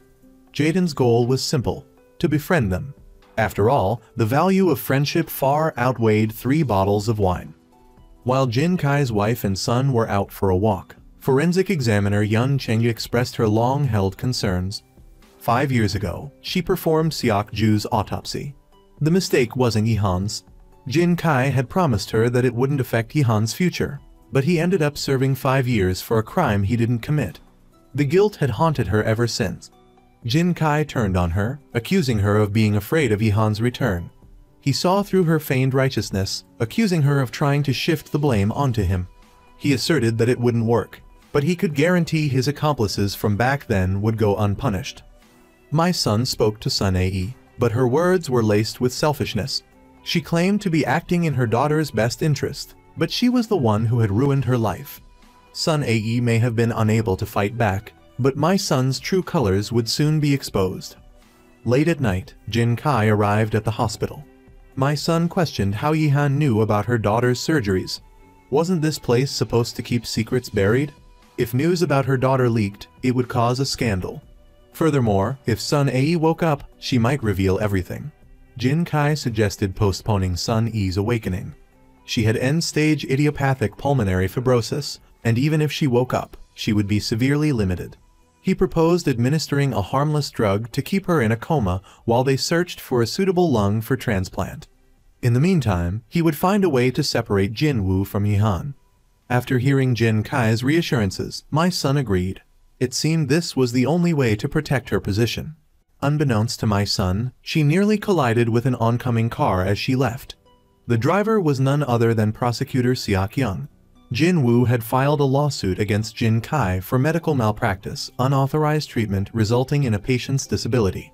My son argued that her daughter was recovering well and demanded Seok Young leave. However, her words fell on deaf ears. She was no longer Sun Yi's legal guardian. Jinwoo then stepped out of the car. He was now Sun Yi's legal guardian, having married her. My son was furious, unleashing a torrent of criticism at Jinwoo, unaware of the true repercussions that awaited her. At that moment, Yihan and Lim Ti-moon arrived. While there had been a possibility of cooperation, Jin Kai and my son had now conspired together, leading Lim Ti-moon to completely turn against them. He ordered Jin Kai to transfer Sun Yi to another hospital for treatment. Jin Kai attempted to justify his actions, but Yihan insisted on personally examining Sun Yi. Currently, Sun Yi was suffering from severe pulmonary fibrosis, yet Jin Kai stubbornly maintained that she was merely in a coma. Yihan, unconvinced, pressed Sun Yi's pinky fingernail, causing an immediate change in the monitoring equipment. This proved Sun Yi was still conscious and capable of breathing on her own. The question then became, if she could breathe independently, why was she on a ventilator? Jin Kai was momentarily speechless, as he was the one who had orchestrated this. Yihan then noticed Mares, a sedative, on the medical cart. Jin Kai claimed it was for anesthesia prior to an organ transplant. While not inherently wrong, the problem lay in its combination with a muscle relaxant. What was the purpose? Such a high dosage could be fatal. Faced with my son's questioning, Jin Kai continued to fabricate excuses, but Yihan knew they were keeping Sun Ae unconscious. He was determined to take the patient under his care. Seok Young then served my son's assistant with a warrant, intending to question her about illegal fundraising. Meanwhile, Yuna had severed ties with Hyun Sung and sought out Jaden. Hyun Sung, now consumed by resentment, seemed to have a change of heart after Yihan's examination revealed the severity of Sun Yi's pulmonary fibrosis. A lung transplant was urgently needed. Jin Woo, sharing Sun Yi's blood type, immediately offered his own lung. However, one lung wasn't enough. 2 were required. The only option left was to find Sun Yi's irresponsible mother. Seok Young was interrogating the prison doctor. He denied providing Hyuk Chul with the weapon, but the black knife served as irrefutable evidence. She knew Jin Kai was behind it all. If the doctor confessed, she promised leniency, but he feigned ignorance. How could he explain the sudden purchase of a mansion and his son's overseas education within the same month? Such expenses were beyond even a prosecutor's salary. As the doctor left, he encountered Yihan. Yihan wasn't concerned with the doctor's past involvement in the attack against him. His focus was on bringing down Jin Kai.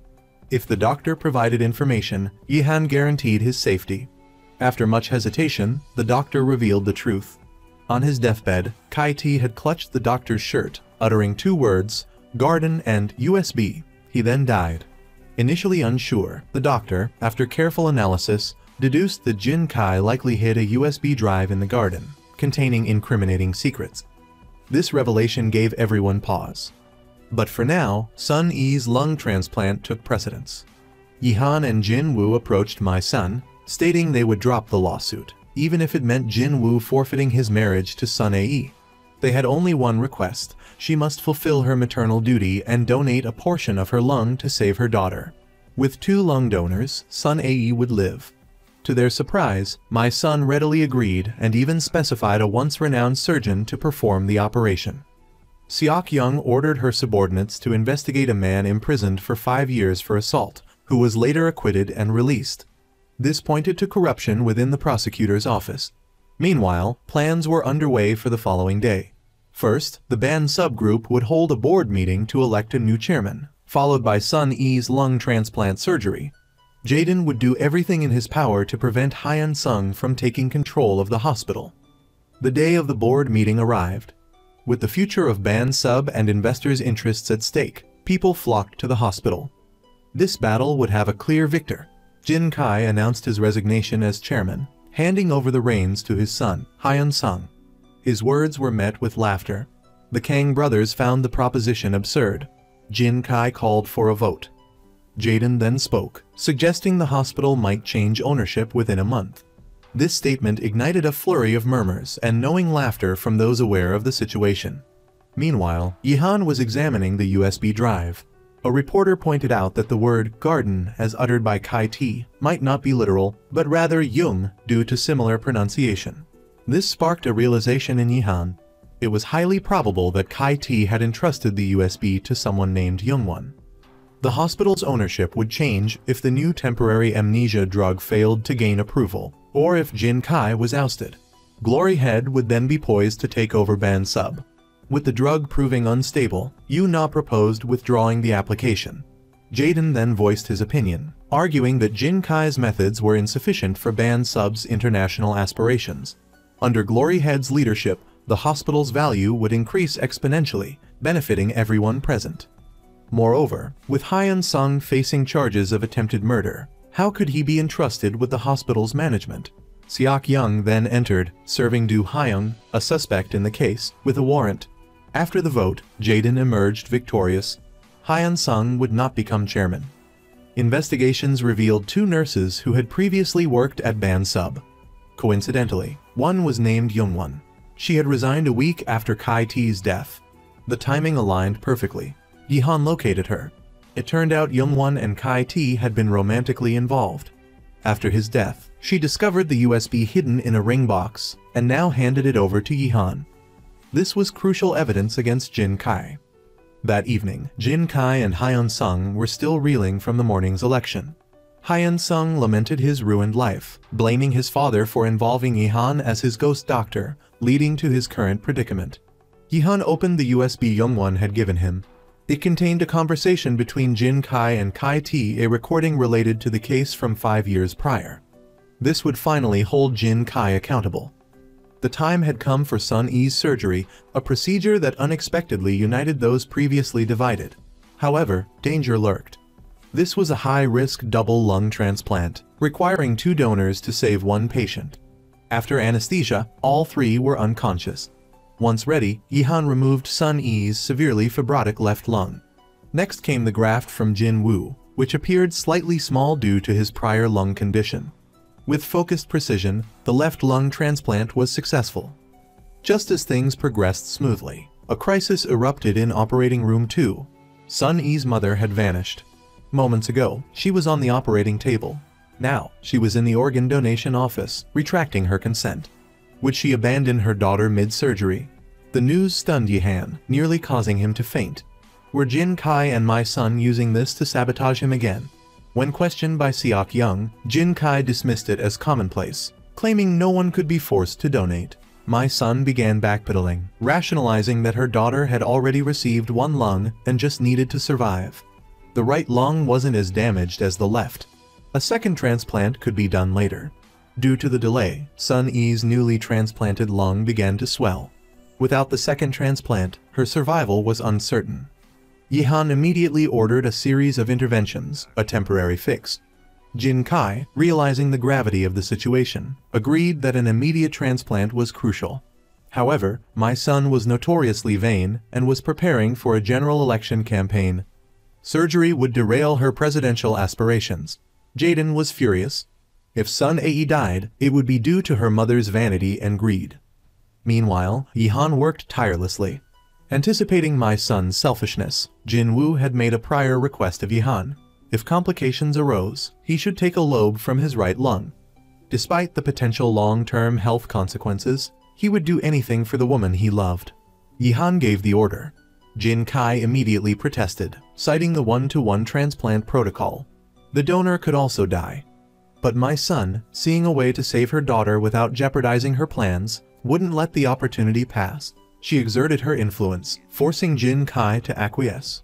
The surgery commenced. Yihan removed the lobe from Jin Woo's lung and then the corresponding section from Sun Ae. The graft was still small, but they were racing against time. Further swelling would be catastrophic. Finally, Yihan completed the procedure. His surgical prowess impressed even Jin Kai, cold and calculating in the boardroom, yet compassionate in the operating room. This was the true Yihan. The matter wasn't over. Sang would expose my son's violence and illegal fundraising. Jin Woo and Sun Ae would remain married. On one side, the forensic doctor approached Do Hyung's group to discuss Yihan's 5-year imprisonment. Do Hyung flew into a rage upon hearing this and quickly retreated to his car, a sense of unease washing over him. Had his and Jin Kai's secret been uncovered? Meanwhile, Lim Tae-moon's heart condition worsened. Yihan urged him to undergo surgery within 2 days, warning of dire consequences if he delayed. Despite this, Tae-moon still seemed to lean towards Jin Kai's side, indicating he hadn't fully aligned himself with Yihan. Elsewhere, a large sum of money was placed before Guk Gwang, a clear attempt to coerce him. My son orchestrated this, but the police photographed her underlings during the exchange. More suspiciously, they also captured Kang Ho sneaking away, revealing his collusion with Guk Gwang. It was Kang Ho, using his position as a prosecutor, who had released Guk Gwang years ago. Hyun-sung was consumed by despair. He dwelled on the sight of Jaden holding the earrings he'd gifted Yuna, and her blunt rejection of his attempts to reconcile. He ordered his men to bug all the elevators on the top floor and collect their trash for his inspection. Yoon-suk, a heart transplant recipient, regularly visited Kang-soo for checkups. Leaving one appointment, he encountered Yihan, who urged him to take control of his life and stop serving those who didn't value him. Did he want to risk his health again? Seok Young infiltrated my son's place and obtained her vials of injectable medication. Outside, Yoon-suk appeared conflicted about the ongoing parliamentary debate. Then, Tae-moon publicly exposed my son's illegal fundraising on television, throwing her into a media frenzy. My son deflected blame onto her assistant. Back home, she berated Yoon-suk for failing to handle such a small matter before feigning consolation, a move that triggered a shift in Yoon-suk and the birth of a new plan. That evening, Yehan met with Yoon-ah and questioned whether her father had received a heart transplant 5 years prior. Yoon-ah confirmed the transplant but stated it was performed abroad, deepening the mystery of Seok-ju's heart's recipient. Yehan pressed Yoon-ah about Taemoon's loyalty to Jin Kai.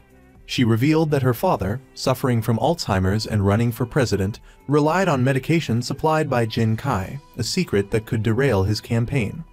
Troubled, Yehan prepared to leave when Yoon-suk called. Having considered Yehan's words, he gave Yehan an address. En route, Yehan noticed he was being followed. After a chase, he evaded his pursuers and reached Yoon-suk's house. The strong smell of gas hit him as he entered, finding Yoon-suk barely conscious.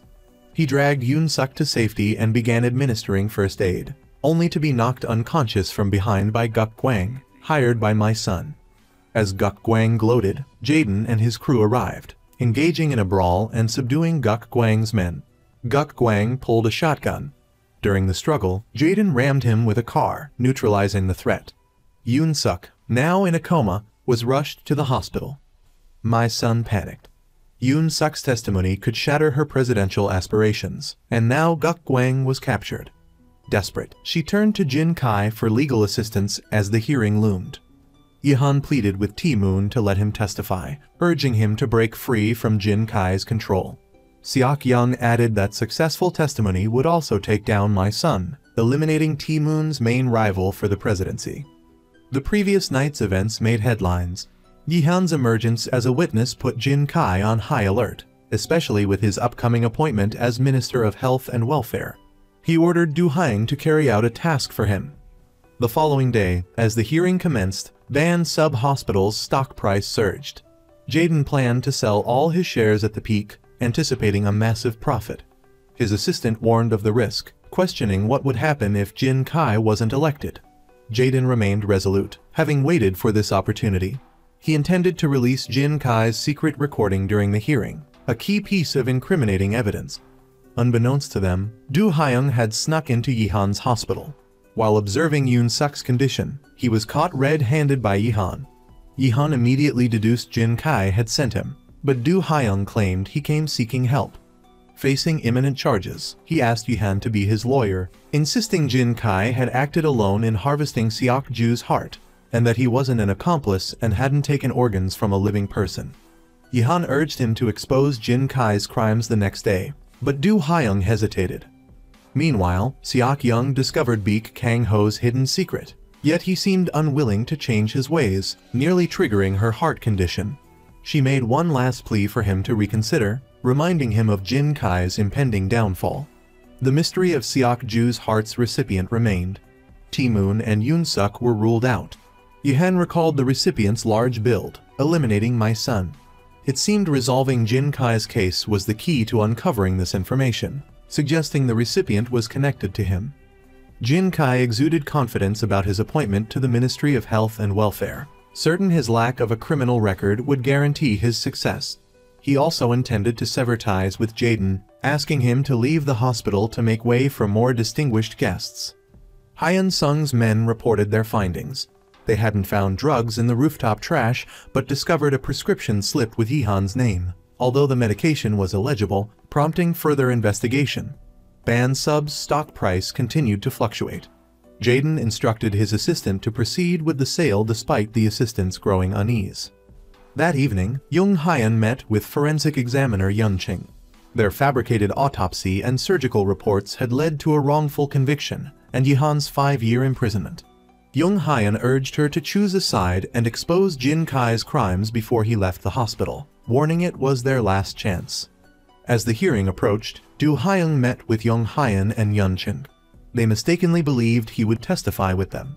Instead, he confiscated their phones and confined them, effectively silencing Jin Kai's opposition. Jin Kai gave final instructions and turned to leave, but Du Haing stopped him. Their actions had been recorded by a hidden camera. The meeting commenced, attendees arriving one by one. My son's press conference was also about to begin. Jin Kai strode confidently into the hearing chamber. Before entering, Yihan reiterated to Beek Kang-ho his understanding of his motivations, hoping he would choose the right path. Beek Kang-ho listened silently. As stock prices soared, Jaden's assistant grew increasingly anxious. A call from headquarters further complicated matters. Meanwhile, Yu-na retrieved a planted camera from the parking garage, planning to release the footage online once verified. My Son's press conference aimed to apologize to the public on Yoon-suk's behalf, effectively scapegoating him to salvage her campaign. She was prepared to sacrifice everything. This day was Jin Kai's best chance to clear his name and secure his position as Minister of Health and Welfare. He faced the public, ready to answer their questions. Then, Yihan arrived. Watching the stock trends, Jaden ordered his assistant to sell everything, but the assistant hesitated due to unforeseen complications.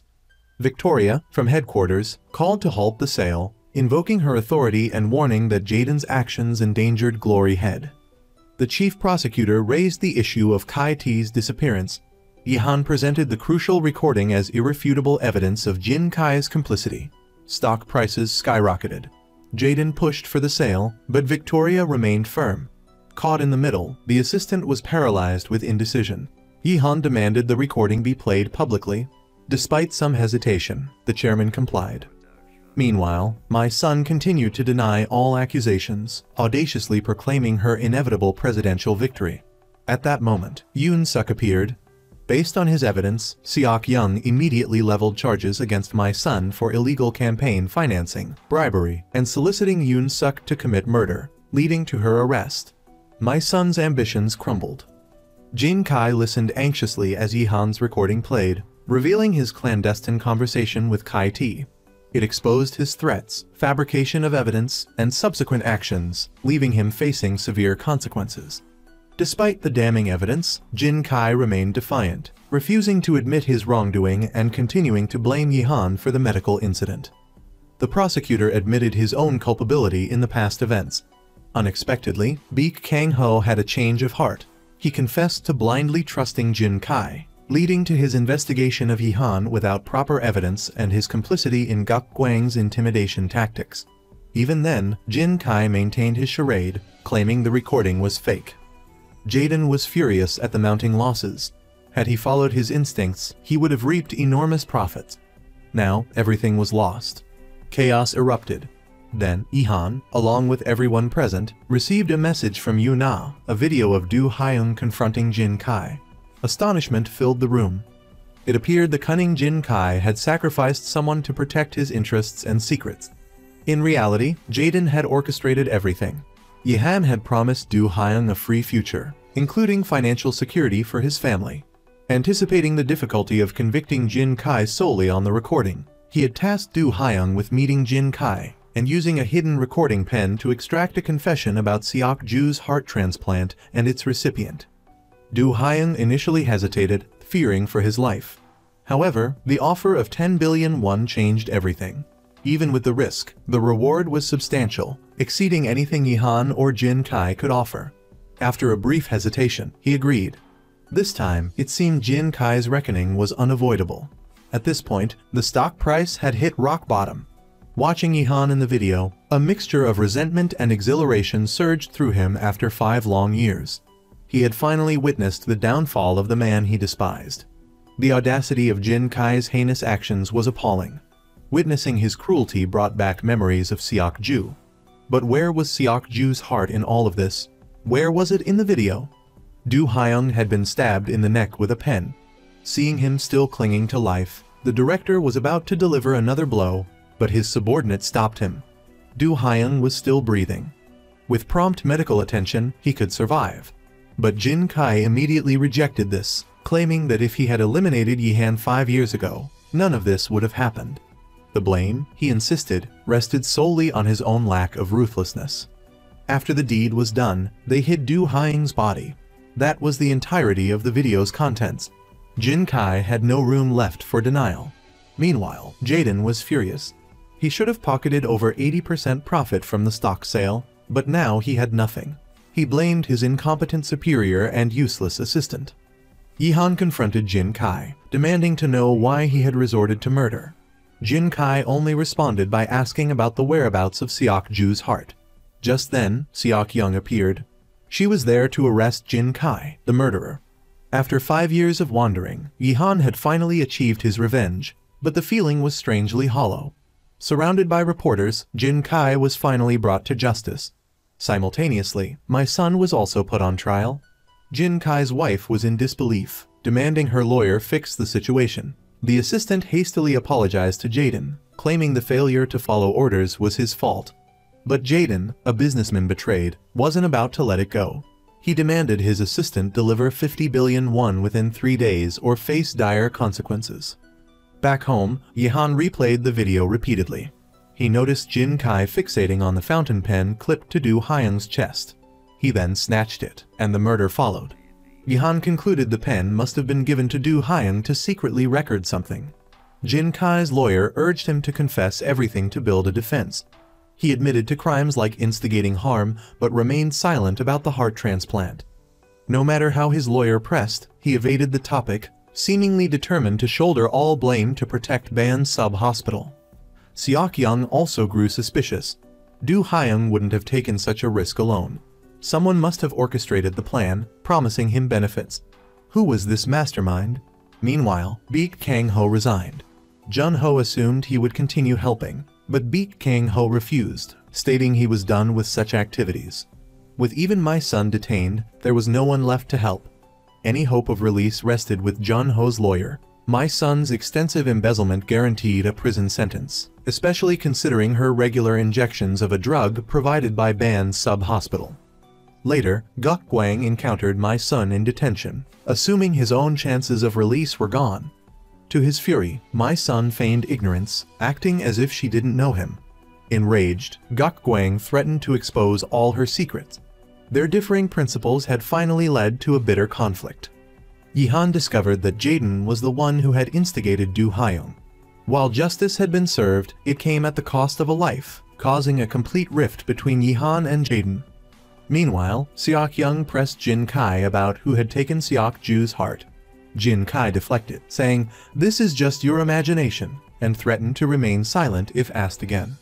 Seok Young was enraged by his evasiveness. Mid-interrogation, a sharp pain stabbed at her chest. Jin Kai, with a doctor's eye, recognized the symptoms of the hereditary heart condition that had afflicted her brother. He advised her to seek treatment, but with the mystery of her brother's death unresolved, Seok Young refused to rest. Yihan sensed Jaden's thirst for revenge was even greater than his own. Why did he harbor such intense hatred for Jin Kai? What was his ultimate goal? Jaden remained cryptic, only remarking that Yihan was too righteous and needed to learn to use underhanded tactics to achieve his aims. Yihan disagreed. Jaden prepared to show Yihan how he would seize control of Ban's subgroup, calling it his final lesson. After the meeting, Jaden was poised to take over the hospital and privatize it. Some departments would remain, but the renowned cardiothoracic surgery department, once prestigious but now tarnished by Jin Kai's actions, would be dissolved. Jaden wanted no part of its tainted legacy. Privatization, he claimed, would generate unimaginable profits for the shareholders. To understand Jaden's vendetta, Yihan sought out Michael Young. Meanwhile, Jaden was with Yuna. Her father, Lim Tae-moon, was running for president, but Yuna was far from happy.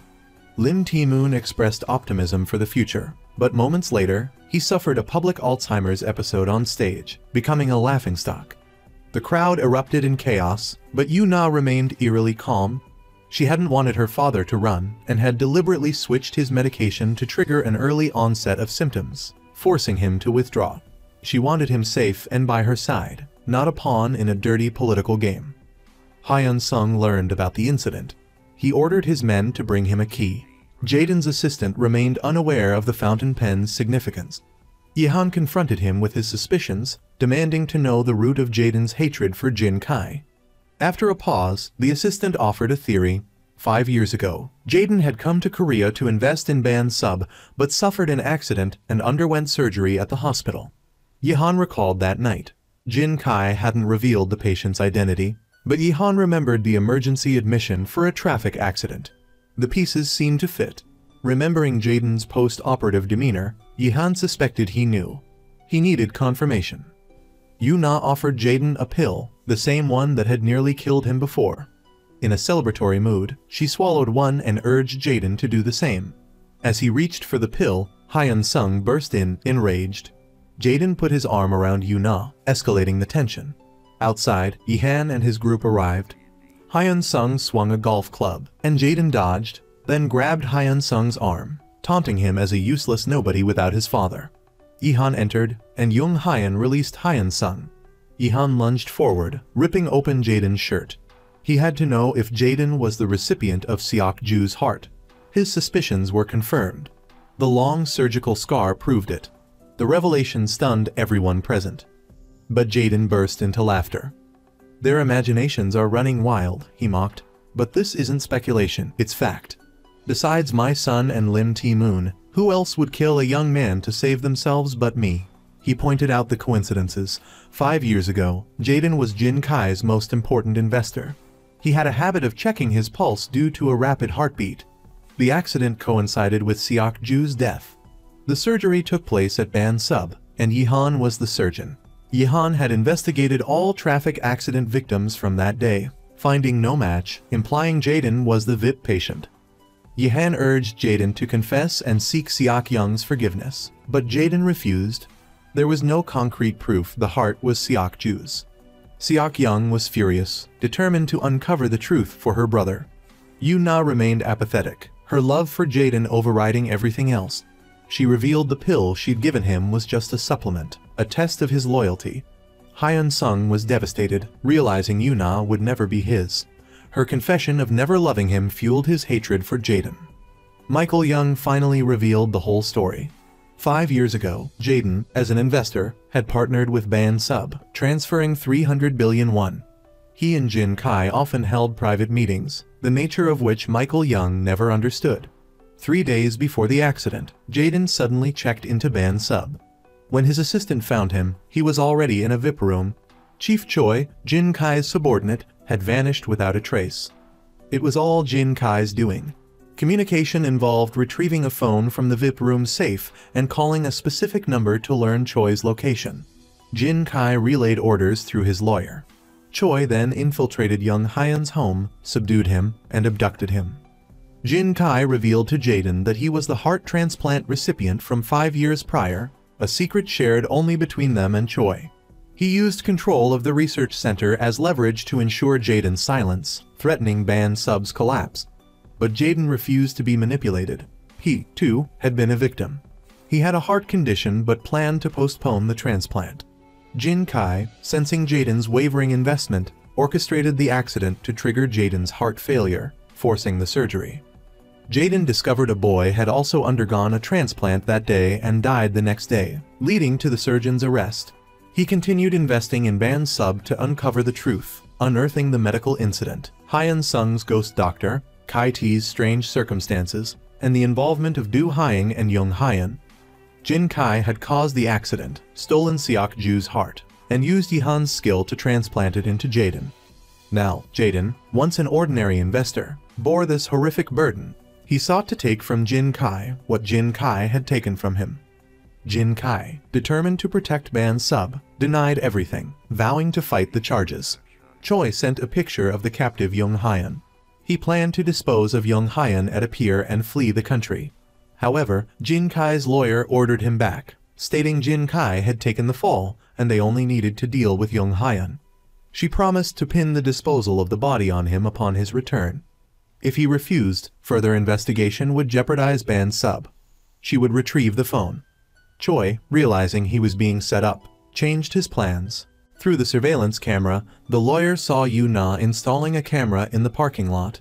It seemed this lawsuit wasn't a lost cause after all. The preliminary hearing began. First, Seok-young recounted Jin Kai's crimes, such as instigating Hyuk-chul to act and causing Do Hyung's death. Therefore, she proactively requested to prosecute Jin Kai on charges of murder. However, his lawyer argued that Jin Kai's actions were unintentional, not premeditated murder. Meanwhile, Yihan sought out the forensic examiner, Yun Ching, who had falsified the evidence years ago. She was the only one left who could testify. Then, Seok-young played the video of Jin Kai's wrongdoing. This was enough to convict him. But then, his lawyer shifted the blame onto Chief Choi. Afterward, Yuna was brought to the stand. The lawyer argued she had illegally uploaded the video without authorization, but she maintained that everything she did was under Yihan's instructions. His goal was to uncover the truth about Jin Kai's illegal organ transplants. Upon mention of this, the lawyer immediately dismissed it as irrelevant to the current trial. But the judge allowed Seok Young to continue her testimony. Next, the judge began questioning Jin Kai. He claimed that his previous confession was only to protect Ban Sub-Hospital, and that the real culprit was Chief Choi. He'd only asked Chief Choi to handle the funeral arrangements. He never expected him to kill Do Hyun. Furthermore, he denied ordering Hyuk Chul to commit murder. If it happened, it must have been Chief Choi acting on his own. Finally, he denied coercing Seok Ju's heart transplant 5 years prior. He admitted to assaulting Do Hyun, but insisted it wasn't attempted murder, because intentional killing didn't exist at Ban Sub-Hospital. Suddenly, a phone rang in the courtroom. The lawyer hesitated, then calmly retrieved a burner phone. She assumed no one in the courtroom would notice, but Seok Young quickly snatched it. She declared the phone crucial evidence and answered the call. Then, Chief Choi rose from the crowd. He had worked tirelessly for Jin Kai, only to be repeatedly scapegoated. He refused to cover for him any longer. Yihan's group arrived at the scene, followed by Young Hyun, whom Chief Choi had taken away. Young Hyun then testified, revealing the whole truth and stating that the phone contained all the evidence of Jin Kai's crimes. Next, Young Hyun revealed the truth about Seok Ju's heart transplant 5 years prior. Jin Kai had used her son as leverage to coerce her into assisting with the transplant. The next day, he deliberately sabotaged Seok Ju's oxygen ventilator, leading to his death. The brutal truth was now laid bare. The shock was too much for Seok Young, who had a heart condition, and she collapsed, falling into a coma. Jin Kai was taken into custody. Faced with Hyun Sung's questioning, he could only apologize, admitting he had harmed many people for himself and Ban Sub. Yihan asked him why he chose Seok Ju and himself. Jin Kai replied that it was for his own benefit. At the time, only Seok Ju's heart met the requirements. He also wanted to eliminate Yihan, an obstacle in Hyun Sung's path to success. That's why he committed so many crimes afterward. That night, Jin Kai assumed he was safe. He was wrong. He was injected by his former subordinate. He awoke to find Jaden standing over him, his face filled with rage. Syringe in hand, Jaden recounted the most painful story of his life. 5 years earlier, following Jin Kai's orders and using drugs he provided, Jaden drove to meet the person he loved most, but hadn't seen in years, his mother. In the car, she spoke of how much she missed the son she had sent abroad. Jaden then revealed his true identity, but just as they reunited, the drugs Jin Kai had given him took effect, causing him to lose control of the car. The worst was yet to come.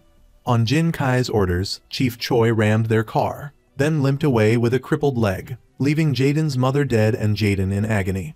Jin Kai's actions had taken Jaden's only family member, but his shamelessness didn't end there. He brazenly performed Jaden's heart transplant, callously dismissing his mother's death as an accident. Fueled by 5 years of hatred, Jaden took his revenge. Afterward, he planned to take Yuna and flee the country. Hyun Sung arrived to stop them. Unafraid, Jaden challenged Hyun Sung to seek revenge. Hyun Sung, consumed by rage, stabbed Jaden in the chest. Jaden collapsed, bleeding profusely. Yihan rushed to his side and began performing emergency first aid. The cycle of revenge had seemingly ended. A year later, Yihan finally closed Seok Ju's case. Seok Young smiled, relieved. But Yihan still had one important person to see, Jaden. Yihan asked him why he hadn't revealed the truth earlier, preventing so much misunderstanding. Jaden replied that nothing could change what had happened. He was willing to bear the guilt alone to avenge his mother. It was only in prison that Jaden felt truly free. He wouldn't appeal his sentence, choosing instead to focus on rehabilitation as a form of atonement for his past.